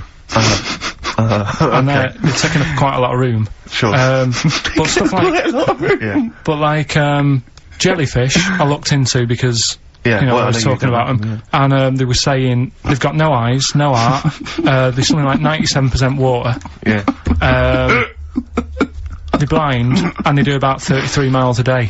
Right. So it's like, do we need them? Could we clear them out? Yeah. Yeah. A big net. That would be the programme. Right, we'll get rid of them. Next week, we'll be looking at, rhinos. I think it's genius. Honestly, I think it's genius. And like going along sort of like picking up sea anemones and going and just lobbing them into the sea. Well, what do you think about MTV doing that? And then I just, in between the bits, Play music videos? I play music related to fish, so I could play like fish. Yeah. Like Rock Guy. Or, the animals. Rock Lobster. Yeah. Or, what else could This we get could in Run there? and Run. What other songs have got animals in them? The monkeys? Could play the monkeys. Yeah, there's about 1 million, so let's not start this. No, but, do you know what I mean? So do we need this? So MTV flies you around the world and to the most incredible exotic locations. You sort of climb up a tree or whatever, and next to, I don't know what lives up a tree, some kind of rare parrot. You say, look at that, it's colourful, it's interesting. Oh, you like sloths, don't you? No, they just live up trees, but I'd say, do we need them? Why? Well, what do they do? What do you mean? What do they do? What do you want from an animal? Carpentry. What do you want? I don't like scorpions, right? But then I found out they look after those monkey things. They're not monkeys, they're lizards! Well, alright, yeah, them lizards, they look after the lizards. So there's a reason. But do you need the lizard? Could be your next question. Because the local people made shoes out of them. But not when the scorpion protected them, they didn't. Alright, we don't need them then. Okay. So ultimately, would anyone decide? I mean, do the animals kind of get a chance to mount a case for their survival? I mean, is there maybe someone that comes into their corner and sort of defends them? I'd have like a David Attenborough type character who says, well, they do this, and I'll go, yeah, but do we need that doing? Yeah. Okay. So what does an animal need to do in order for you to feel that it sort of gets a chance of life? I mean, like a pet, like an animal, like a dog maybe, or a cat, I mean, they give a certain affection to its owner. Is that a valid, reason to survive? Not particularly for you. Not really. No, okay. I've been saying that though, blind people use dogs, so they are useful. So dogs are useful. Farmers St. Bernards, they often save people, don't they, in snowy weather? Cats. I'd have to think about it. Okay. Keep the mice down. Yeah, but you got rent-a-kill. Okay. So what I'm saying is, something that will affect the world. Right. I think you'll find everything does. Except Karl. I'm not sure what effect he's having on the world. I tell you what though, Steve, right? Did you watch the mammals? I didn't see the mammals. They had bison on it. Right. The weirdest looking things you've ever seen. Yeah. They've really you're on dangerous ground here, Karl. They've really got it's like, decide what you want to look like. Okay. It's just a mismatch of stuff. It's got a really big airy head. Yeah. And like you. Sort of bald at the back. Right. Sort of it's like someone you went to school with. Was there two of them? Oh, brilliant. From the album Original Pirate Material, it's obviously The Streets, and an album track from that, It's Too Late. Fantastic, isn't it? Yeah. I know everyone's raving about it being, you know, one of the albums of the year, but it is, I think. It's great. That's brilliant. I love the backing as well. It's just so good. The lyrics, the things you go, they're my favourite band of the year. Next week then, we'll do all our favourite songs of the year, shall we? No, I think it's got to be 2 weeks' time, hasn't it? 2 weeks, is it? Yeah, we'll do the Christmas next week as well. What do you mean you're away next week? What are you doing? Zoe Ball show? I'm going up north again. Why? So Claire's gonna be here with you. Okay. Yeah, at least what are you doing up north? She does her job. Just, Suzanne's dad's birthday, so... I bet he's a party animal. I've heard that they really kick off, don't they? Is it, when? So you gonna be raving? Can't concentrate now. Oh, well, he's all stressed because the lady from MTV's here. She's gonna film his little face. So the things he said in the week, he was so worried. He's got worried about the spot on his head. That won't come out. Just you got your best side. On that side, that's alright. Yeah, the camera's out. Look, he's getting nervous now. Okay, Karl. Ignore the camera. Okay, just ignore the camera. Okay. Now, me and Steve have done our research for you, and we've got two amazing things to tell you. What should I tell them first, about the baby or the... Well, they're both equally fascinating, so you choose. I'll tell you the crab thing first, right? Steve actually saw this thing in The Guardian the week, about our research thing, and then we looked it up, we looked into it on Friday, and it is incredible. Right, listen to this. There's a thing in a bay in, New England, right, where it's like the biggest, they make silicon chips and stuff for computers, right? And because of the data protection thing, after they've done them, because they have to destroy the plates, right, well, the information's sort of put onto them, but there's still flakes of silicon. They sort of grind it down straight away, and some of the flakes got into the bay, okay, but some of the information's still on even the slight granules of silicon. Anyway, gets in the water, and silicon is rather like, a carbon derivative. They reckon if there'd been life on another planet that wasn't carbon-based, it'd be silicon-based. Because that's simple sugars and it's just COH and that, and it can work with silicon, right? Anyway, the crabs have been taken up, it's in the water, and they looked out on the beach, and, over years, the crabs have started, sort of putting themselves in formations. Like, geometric format, and they couldn't work out why they were doing this. And, when they put them in the experiment, they sort of like chopped them up, and they found they'd taken on silicon. And it had sort of got into their brain, and they were downloading information. They picked up little things, because it's just chemical, you know, like, electrical impulses had got information off the silicon chip, and they were interfacing it. But, this is the amazing thing, one bloke sort of thought of this, and he thought, well, if it's a simple computer, the brain, if it's just a simple sort of electrical thing, then maybe there's sort of, you know, we could get it down. So what they did is they made a thing called a biointerface. And they put it into the crab's brain, just a really simple brain, so it's measured avant-garde, right? And it got impulses from it, and they were getting, like, computer readers, just flashes of, like, symbols and geometric things, right, on this screen to read the crab's brain. And it was stuff like, you know, fragments of a, what made them do this in the first place? Because they saw the crabs behaving differently. They were behaving differently to each other. They were just like, they were, you know, intelligent, and they were sort of solving problems and all this sort of stuff. Anyway, when they downloaded the thing, it was like there was they found one of the secretary's names where it had been on the silicon chip, where it was just like a flash of a computer screen. But the most amazing thing is, they downloaded a memory, right? It was like a snapshot where it had been burnt onto the retina of the crab, just a snapshot or something, and it was like a picture of the beach, like a couple of years ago, right? And they also did, incredible, it was like just a digital, black and white sort of thing, so they could see what the crab had seen. Amazing. Jeez. Amazing. So intelligent crabs. What are they doing with them now, then? Super brain. Well, they think, this is the upshot, they think they could use it as spy crabs, because they could get these crabs. Also, the other thing is, as generations went on, right, so they'd put a crab in the sea or something, right? Lots of crabs in. And then as generations went on, a newborn crab, they downloaded the memory, and it had the memories of its great all together. It had every memory that any crab had been related to it beforehand. Because it passed it on, it just passed it on. So not even ones that had been eating the silicon stuff? Yeah. No, these are just like ones that have had kids? Yeah. And they've got, like... And they know so you'd know everything everything right the way back. So would that work if we ate silicon? Well, I suppose possibly. So what are they gonna...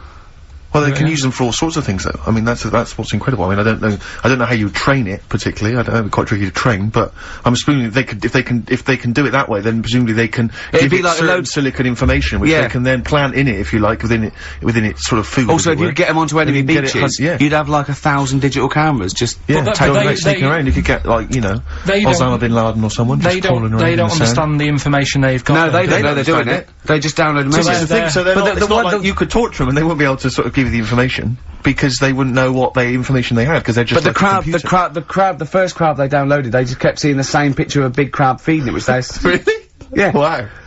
That's what, like its mother crab or something? Yeah. Just memories of it as a child. But they're not in colour, presumably, because no, it's all in black and white. It's just a digital camera, because it's just they don't see it in black and white, so it's just like I don't know, I think it's burnt onto the retina or something. And, the only one that they kept were the ones they saw a lot of the time. Wow. I mean, in a way, some of the educating Ricky I've got for you today is on the similar lines. Right. Oh, you've got to be impressed by that. You've got to be impressed by that. That's pretty good. I mean, I'm interested to see, you know, what they do with what they do with what the crab developments are. But yeah, no, that's pretty good. Yeah. But, I mean, amazing. Yeah. Amazing. Well, just digest that information, because that's not even the most impressive one we found. I think it is. I suppose it's pretty impressive, but the next one's maybe more shocking. Okay, right. But let's play a tune, and Ricky's got another extraordinary fact.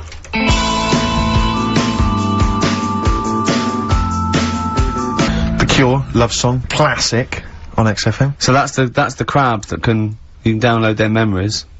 But what about other animals that are in the sea, in that same sea, eating the stuff? Have they tested them yet? I don't know. I think they just took it on because their biology, something to do with, I presume they could take up minerals and, you know, I don't know why.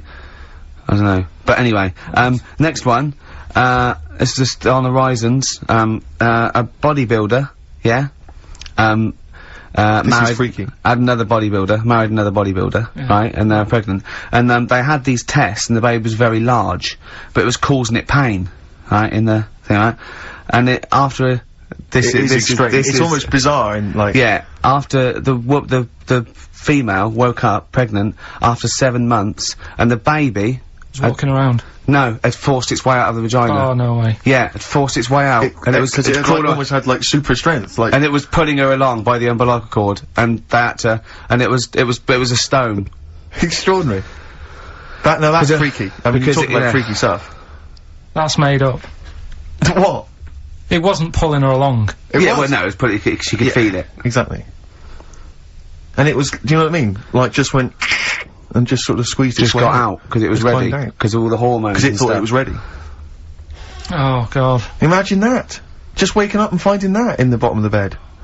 Freak you out, wouldn't it? Because you'd think it was a nightmare initially. And it had hair and everything, didn't it? Yeah, because all the hormones there, like a hair, there was something in the week about, you know, you've got test tube babies and that now, haven't you? But they've managed to do it. I only caught half the story. I knew he'd be more impressed by the crabs than that. He doesn't care if it's human. No, I am. I'm telling you though, that, there was something, I only caught half the story because I was busy, but, there's something about babies being able to be born without having any people involved. Or something, it's like putting them in an oven or something, and it's like a cake. And after a certain amount of time, it's ready. I think you can buy those in Argos for kids at Christmas. Well, it's my first baby kit. Yeah. Yeah. Yeah. There's Play-Doh, I think, that they can buy. Yeah. Well, so what do you think of that then? The baby one? Yeah. I prefer the crab one. Yeah. But the baby thing's pretty horrible. Yeah. So it was bigger than like the average. Both we made those up. Yeah, they're both rubbish. They're both bullshit. They are both rubbish. Despite the fact they're both rubbish. Yeah. They're interesting. We made those up. Both those stupid stories up. Yeah. Imagine downloading a crab's memories and seeing its mum feeding it as a child. Both that's a rubbish. I had trouble. Yeah. I knew I was gonna have trouble with, pushed its way out of the vagina. Yeah. I practiced that about 30 times yesterday with Stephen. I was going, I'm not gonna be able to do it, mate. Yeah. I'm not gonna be able to say that. Yeah. Are you disappointed?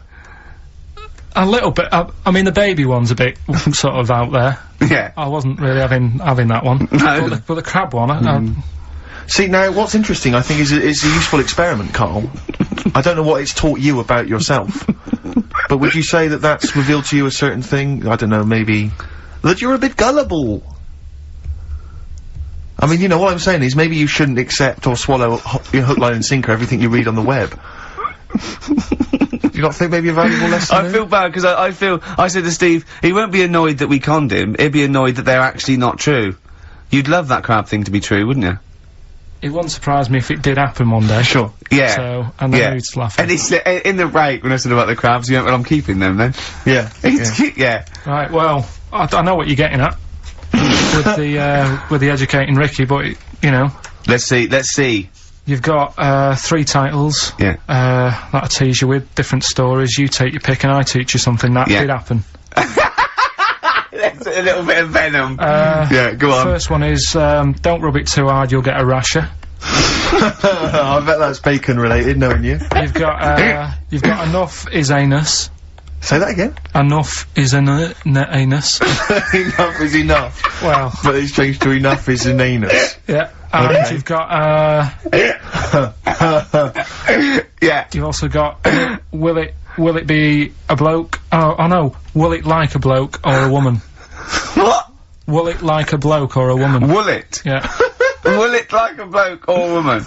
Wow. Yeah, so they're your 3 stories. Okay. Today. Sounds exciting. Okay, well I'll have will it we're gonna play a record now, Rick, surely. Yeah, okay. And come back with sorry about the crabs and the big baby. Alright. It's a valuable lesson, really. I'll think of a title for him. Yeah, Oasis. The Hindu Times. Karl just did his little screen test down the lens, and he went, I said, just look at the camera. He went, right, do you want to know about MTV? She went, well, it might be VH1. He went, right. It did Rockbusters, then said after the breaks from Genesis. I'd watch it. You didn't tell me she wanted all this. I thought you said, because I said you just bring your own camera in, and we'll put it down on some tape and pass that on to her. Yeah. So now, I'm doing 2 jobs at once again. This is what I'm saying to you in the week. I'm juggling jobs all the time. I tell you. Right, come on then. How much do I get? He looked straight at the camera and said that. Right. So, 3 stories. Don't rub it too hard, you'll get a rasher. Enough is anus. And we'll have that one then. That one? Yeah. Right, well, do you believe in palm reading and stuff? No. Yes.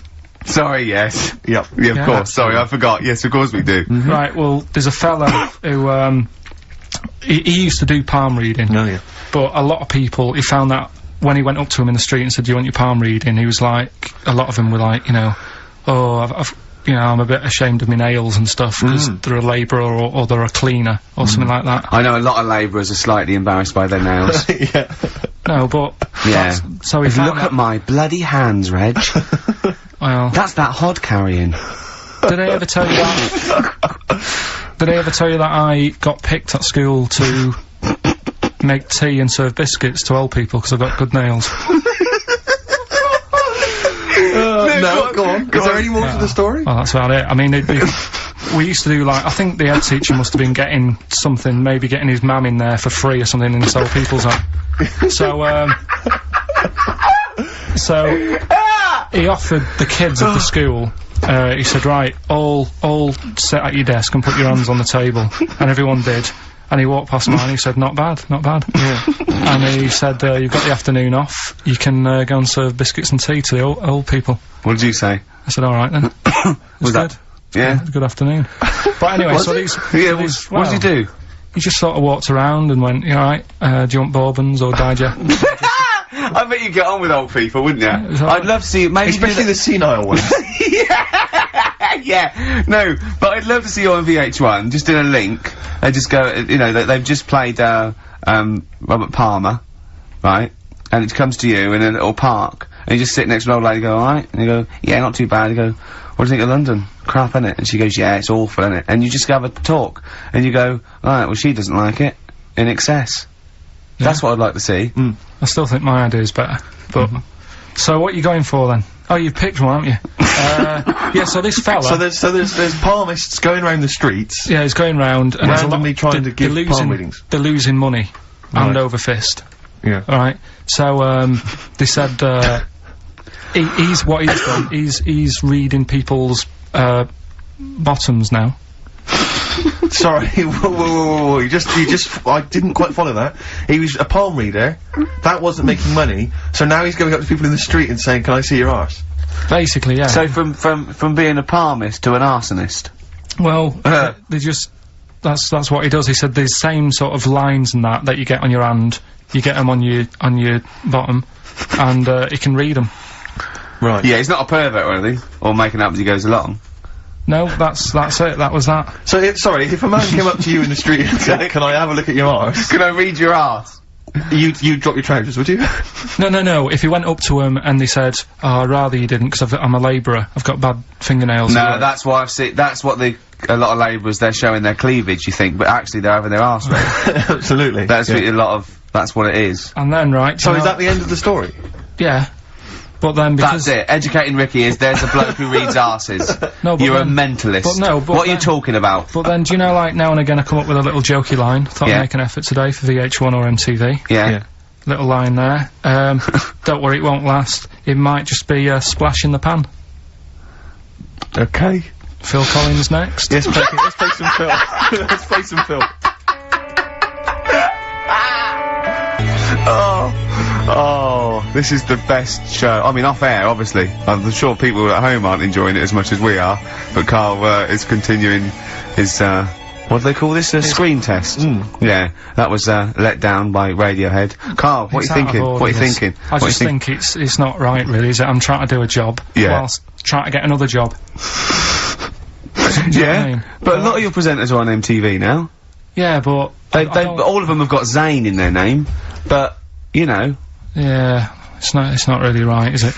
Go on. But, right, so, you better get that out of you. Karl Zane Pilkington. Educating Ricky, will we carry on? Yeah. Right, you've got left. Don't rub it too hard, you'll get a rasher. And, will it like fellas or will it like women? Well, you said wool before. Yeah, will it. Go on then, I'll have will it. Right, now this is similar to the one you were talking about before, right? They found out that, yeah. Scientists. Oh, yeah. I've found out... 17th century? That, like now, 1 in 10 rams are gay. 1 in 10 rams are gay? Yeah. Yeah. So that was like, wool it. That's how I could get that in.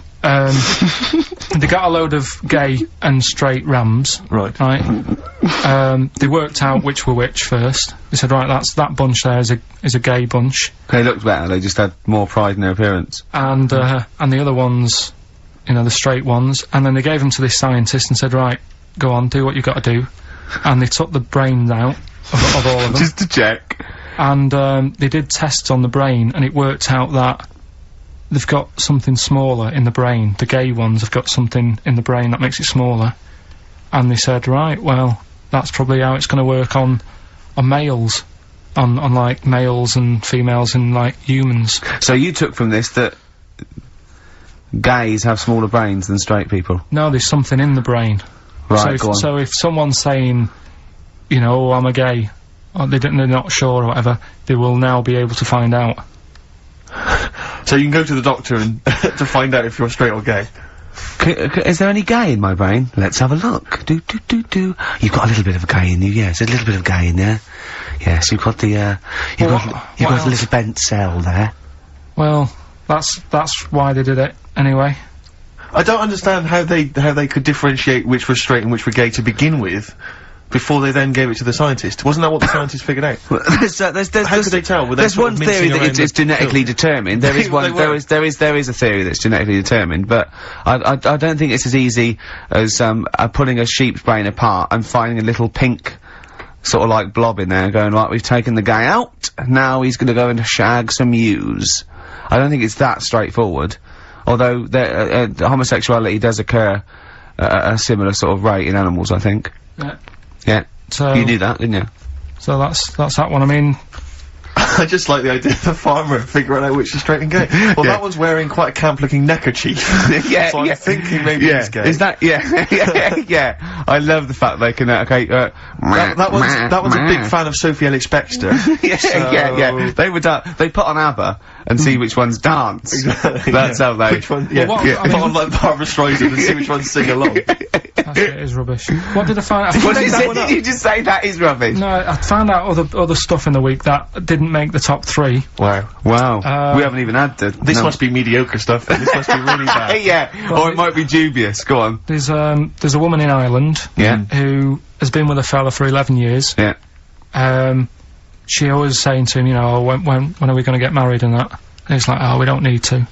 You know, we're happy and that. Do you know, like I am with Suzanne, it's like, there's no point, really. Unless you have a kid, I don't think you need to, do you? Right. So, he was like, we'll do it in time and all that. Anyway, he comes home from work one day. He says, oh, go on then, we'll get married. She was so shocked, her hair fell out. Did you get that? Wow. So that's extraordinary. And what did he say? Oh, I'm not marrying you, Baldy. Yeah. Well, she was so shocked her hair fell out. Yeah. I love the idea of it just going to the ground. Fell out, Yeah, what else? Right, that's rubbish. That's rubbish. That's rubbish. Next. You've also got, it's weird, isn't it, Rick, that the stories that we made up are more plausible than the facts he's actually giving I think we tried too hard. I think we tried to. That's what he's willing to believe. He's willing to believe that a woman's hair fell out when her husband came out saying, let's get married then. Oh, you old romantic. Well, yeah, then, here's a good one. Go on then. Right, in Dubai, this woman went to Dubai for a holiday. And, she was over there, and apparently in the markets... Bit by a spider? They sell lizards. Oh, go on. Right, just like for people to buy. So she buys one, not knowing that you're not really meant to take him out of the country. Sure. Puts it in a bag. Yeah. As you do. What have you? And, then she gets to the airport when she's going home, she's thinking, I can't really leave it in my bag. Yeah. So, she puts it on her head. On her head? Wears it as a hat. She wore the lizard as a hat? Yeah. People on the plane were just like, yeah, everything's fine, you know, they're doing the cross-checks and that. Yeah. Have you got your seatbelt on? Yeah. There's a woman there with a lizard hat. Everything's going well. She gets off the plane at Manchester Airport. Lizard sticks its tongue out. Yeah. The air hostess says, what are you doing with that? She goes, I've had it. Lizard said, I just found her in Dubai. They said, I've had this with me all journey, and they said, well, you shouldn't have done, and they took it off her. Yeah, I think that is true, actually. Yeah? Yeah. So what about that? Yeah, good, yeah. Yeah. That educated me. Right, what, any more? Well, what's that taught you? That's taught you, you know, be careful when smuggling lizards back as some kind of hat. Yeah, just say, lizard, keep your tongue in, you twat. Not at the customs officer! Yeah. And, what else have we got? Anyone didn't quite make it? Anything to declare? I've got a lizard on my head. We've got an old saying one, if you want that. Go on then. Are these ones, sorry, are these ones that didn't make the list? These are ones that didn't make it. Oh, right, okay. Because I always get more in than I need to, just in case. Just think if someone's just tuned in now. Is Anders listening? Well, I'll tell you, Dickie Anderson. I've got an email from Richard Anderson, Dickie Anderson. Go on. The Dick Machine, which... the big dick. The big dick, which, now this is interesting. I mean, I think we're wearing him down. Ricky, I think your show might be improving. Go on. That sense of despair and loneliness I normally feel when listening to your show doesn't seem so bad today. He's desensitised to it. Yeah, exactly. Always given up. Him down. Always just given up. Yeah.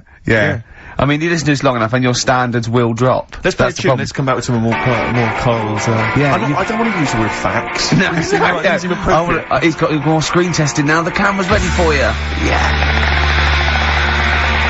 Feeder. Just around Feeder. That's my favourite Feeder track ever. It's bugging me, it's just like, a ride track from about 10 or 15 years ago. So if you know, put me out my misery, email in. It's just like a ride track from about 1990, and I can't. It's just the beginning. Drive me mental. Ricky.gervais@xfm.co.uk. Yeah, well, half hour to go. You've done your screen test. Reluctantly. I think you had such the wrong attitude. Well, it doesn't matter, does it? If I've told you before, if things are meant to be, right, they'll happen. That's how I've got through my life, right? I'm 29 now. Yeah. Never 30, ain't you? Well, yeah, 30, but the camera's still on. Right, so... and everything I've done in my life, I've never sort of planned it. Do you know Is what that I mean? how you stormed through your exams? Well, your GCSEs? look at the school play, doing Little Donkey. I wasn't planning that day to do the drums. It just, on the night, I couldn't help myself. And you stole the show. What happened? What do you mean? When you know, when all the kids were playing Little Donkey, I wasn't meant to be doing my drum set in that track. I was only meant to, I think I was doing the We Three Kings or something. But when they started doing it, the tune, I couldn't help myself with the drumstick, just like tapping away. Right. At the drum. Yeah. And then when it came on, I was like, oh, and I started doing it, and like the teacher looked over at me, and I was like, oh, I shouldn't be doing this, but she sort of gave me the nod as if to say, it's alright, carry on, it's sounding good. Then after it, she went, you know, they love that, you can do that again tomorrow night. Yeah. So I got like an extra part in the play and that. Yeah. That wasn't So planned. you were doing the drum part to We Three Kings over Little Donkey? Yeah. That's weird, that is like Fatboy Slim or something, isn't it, when they mix up? No. Or Moby. Still mashing it up at the age of what, 8?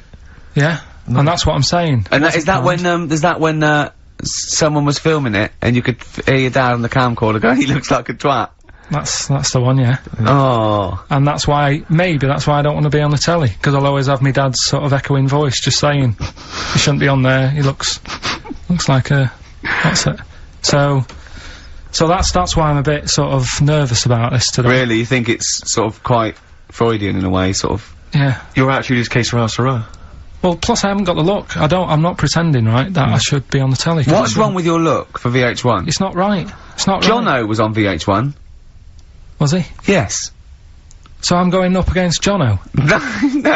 So... He's gone now, he's moved on. Yeah, there you go, you see, another one who they gave a chance to, and then he was like, you know, yeah, I can do that. He's built up, right? They built him up, you can do that as a job, and then they knocked him down. And he probably started eating. Well, I don't think you can knock Jono down. He started eating! Look at him now. Yeah. Right, so that's what I'm saying. So if it's meant to be, right, whoever's gonna watch this tape, you know, thanks for the offer and that. But, you know, time will tell. Very wise. So, there you go. And I tell you what, actually. Go on. It's a bit funny, because we're looking on the web in the week at different sayings, and, do you know the saying? A round head does not an MTV presenter make. Yeah, no, what's that saying? Spark in the pan or something? Eh? Flash in the pan? Flash in the pan. Yeah. Do you know that saying? Yeah. That's a bit like what could happen to me, innit? Do you know what I mean? There I am trying to do my normal job, right? And then you bring me in here on a Saturday, next thing everyone's after me. Yeah. And then it doesn't work out, and I'm dropped. Yeah. And that saying flash in a pan, do you know how it came about? No. Do you know like how years ago they used to dig for gold? Gold. Yeah. Yeah. And they had like a little pan.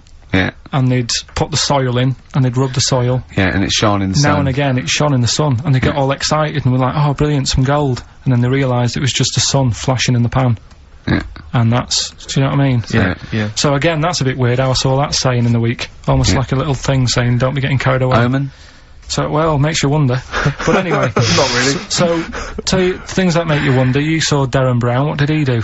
Darren Brown, no, extraordinary. Yeah, I told him, but I said, you should a lot of people don't realise who Darren Brown is, and he is, I think, the best illusionist in the country. We went to, Jonathan Ross's house, for his birthday. I didn't. No, me and Jane, and we went there, right, and there was lots of people there, and, Darren Brown was there, and Jonathan got Darren Brown to do it, and it was incredible. He did all these tricks, right? I mean, incredible. It was just amazing. And he did one, with a bloke who was there, a friend of Jonathan's, I think his name was, Ray, and, he got him to give the pack. He said, count the cards.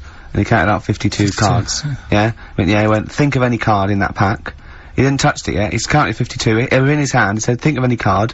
He said, what was it? He said, 3 of spades or something. He went, find it in the pack. Couldn't find it. He said, count the cards. There was 51. Right? And he couldn't find the card. And he had no idea. And we forgot about it. He went, oh, it's gone wrong. And he forgot about it. And he kept, so he was going, I wonder where that card is. And he kept looking at it. He went, I found out that about a week ago, Ray went into hospital with an appendicitis. Yeah? And the surgeon, as we said, there was something crumpled up. There was a thing. And it was a card. It was the card that was in his thing causing appendicitis. And when he came out of surgery, there was a card from Darren Brown saying, was that your card? That's amazing, don't you think? I mean, that's like incredible. Thing and what? And then a crab went, I know what it is. It's a 5 of spades. It's another wind-up. Yeah. Yeah, well, see, I'm not gonna believe anything anymore. But that's so good! If I ever... You've learned a lesson! Yeah, but say if all this goes wrong now, right? Cry Wolf and all that. Yeah. Imagine I get dropped by MTV. You haven't been asked yet. Yeah, well, whatever. Right, they short on firemen because they're always going on strike. I answer the phone, it's you saying my house is on fire. I don't know what you're talking about now, Carl. I don't know what he's talking about. I think somewhere along the line there, Karl has been recruited by the fire brigade. Did you leave that bit out in the story? Start again. Yeah, right. That's what I'm saying. Because I just wound you up about crabs, babies pushing their way out of vaginas, and Darren Brown causing offence. Right, yeah. Little, what's the saying about, little acorns don't gather any grounds. Crying wolf. You can take a fish to water and you can't make it swim. Well, do you know that saying, you can lead a horse to water but you can't make it drink? Do you know why? 'Cause its neck's too long. No, what? It's got an awkward neck. I don't know. That's correct. That is correct. Right, anyway, we've still got to come. Right, it's been bad today. I'm gonna apologise to people listening today, because your mind's not been been focused. Do you know, have you ever think that Rolling Stone gathers no moss? Yeah. You aware of that? Yeah. Do you know what that's from? Where it's from? In Woodstock, right, the band used to go out and get this sort of like moss that used to grow there, and it was sort of like slightly hallucinogenic, right? And they used to come back and they used to all go out, everyone was out there, mamas and papas were doing it, the Doors, they all came back. But Mick Jagger and Keith Richards would never do it. But they'd smoke other people's. Yeah. A Rolling Stone never gathers his own moss. That was what it, seriously, Karl! Right, that's so the we've truth. still got to come. Rockbusters. Have you heard the saying, a fish in time saves 9? The clues were... Have you heard that? That'll never get off the ground. LZ. You've got... Have you heard that saying, out of the frying pan into the saucepan? You've also got... Karl. I'm trying to hold it together now. Well, yeah, no, we're trying to teach you something, Karl. Yeah, but you're not. Why? Because at least my stuff that I tell you, if you go into a pub and told someone... What? There was a blind girl, she hit her head, she could see. What's that? Well, just don't get down if your eyes are bad. Right, we've... No, go around headbutting things. Oh, Karl, come on. The Undertones, Teenage Kicks, that's one of the tracks on the best air guitar album in the world ever, Volume 2, which is one of the prizes on today's Rockbusters. And John Peel's favourite track ever. John Peel's favourite song of all time. And, so Karl, have you got the answers for Rockbusters this week? Yeah, we have, yeah. We've got, the first clue. You're upset, Karl. So miserable. I'm a bit fed up today. The weather's... I knew when I was walking in today, though, that I'd be But that video, there's lots of weather on that video, so they can, whoever wins this can go and see sort of the weather you were talking about. The first one was, that'll never get off the ground. LZ. Yeah. The answer there was Led Zeppelin. So easy. Yeah, but I said that to you. There's always 2 easy ones and a difficult one. Go on. The third one was, you'll get a load of bacon off them. Go on. That was L. Long pigs. Right. Yeah. And then the second one was, that woman's got her husband's gloves and a pair of her own. Yeah. HH. Yeah. Yeah. That was Erman's Hermits. So that's the three answers. I'm sure Well, I'd we've like got a to winner. give the prize this week. Herman's Hermits.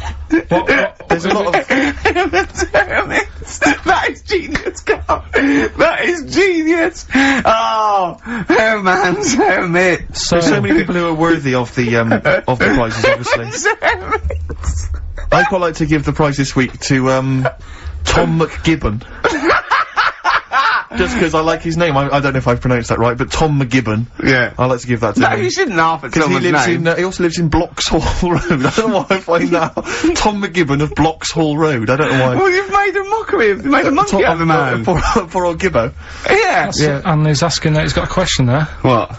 Can Karl get rid of slugs? I don't know what that means. I'm almost certain he can. Just so well done to, if he's been listening, if he was listening a few months ago, he would have known how to. Go on. Because I told you what slugs like. What? Getting in letterboxes. How does that get rid of them? Put some stamps in your garden. They like, they like stamp glue. So, Yeah, that's and what we got. how does that get rid of them? They keep coming back, won't they? Then he goes, I can't believe it, we'd have to climb those boxes now, there's a fella leaving stamps just out give it for a us. go. You've won some prizes and I've sorted your problem No, out. how does that get rid of slugs? Leaving stamps out for them, their favourite food. Because It's like planting a load of lettuces, they love that. well, it depends where he's got them. I thought he meant he's got them in his house. Okay. So, Oh, to put stamps on the outside, they go, there's loads of stamps out here, lads, let's leave this house. right, so Let's get out of this house. we've got one more. Go on. Educating Ricky to Go on and through. quick then, I need educating. Right, don't rub it too hard, you'll get a rasher. How was he gonna outwit Darren Brown? You said something in the break. Oh, I have to say, yeah, Darren Brown, who, we bumped into as well, and he did this incredible trick where he puts £40 down on the table. He says, I can tell you which hand you've got a £1 coin in, let's say 5 times out of 5, you know, so I have a £1 coin in one hand, I put it behind my back, I bring my hands out, and he can tell me every single time which hand it's in by asking questions, by doing various Well, he things. doesn't ask, but he just goes, no, you might put it in that one, you might do the same again, but then you're an intelligent person, you're probably not right, he goes, so it's in that one, and he does it every time, and he gets it's it every time. incredible. It's absolutely majestic. And I mentioned this to Karl. Yeah. And, well, Karl, you tell me how you think you could outwit Darren Brown. Because your dad used to do this trick, you told me. My dad used to play this. Yeah. How old were you? Dunno, probably about 10. So you probably weren't as sharp as you were now then. So he used to play it, and the way of telling what hand he's got it in, his hand looks bigger. So that's all you've got to do. That's how he did it then!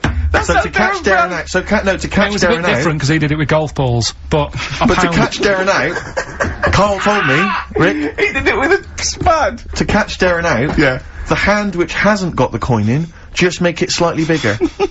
Just make it, like, extend it slightly, so it's slightly larger, and that'll catch Darren out. He'll never be able to So stop that's that. how he did it. or just put £1 in each hand. Okay. And wind him up. Just go, no, you're wrong. You are brilliant, Karl. Yeah. Do this one. Did your dad used to do the one where he takes your nose off of your face and puts it between his fingers? Did you keep going to the doctors? Yeah. Yeah, go on. Right. You know how that's done? You know he's not actually taking your nose It's his off. thumb. Go It on. is his thumb. Last one. Yeah. Don't rub it too hard, you'll get a rasher. It's been a mess today, hasn't it? What do you mean it's been a mess? It's been a mess. What has? This. What? The show? Yeah. How has it been any worse? It's just all over the place. There's no sort of, it's not tight like it normally is.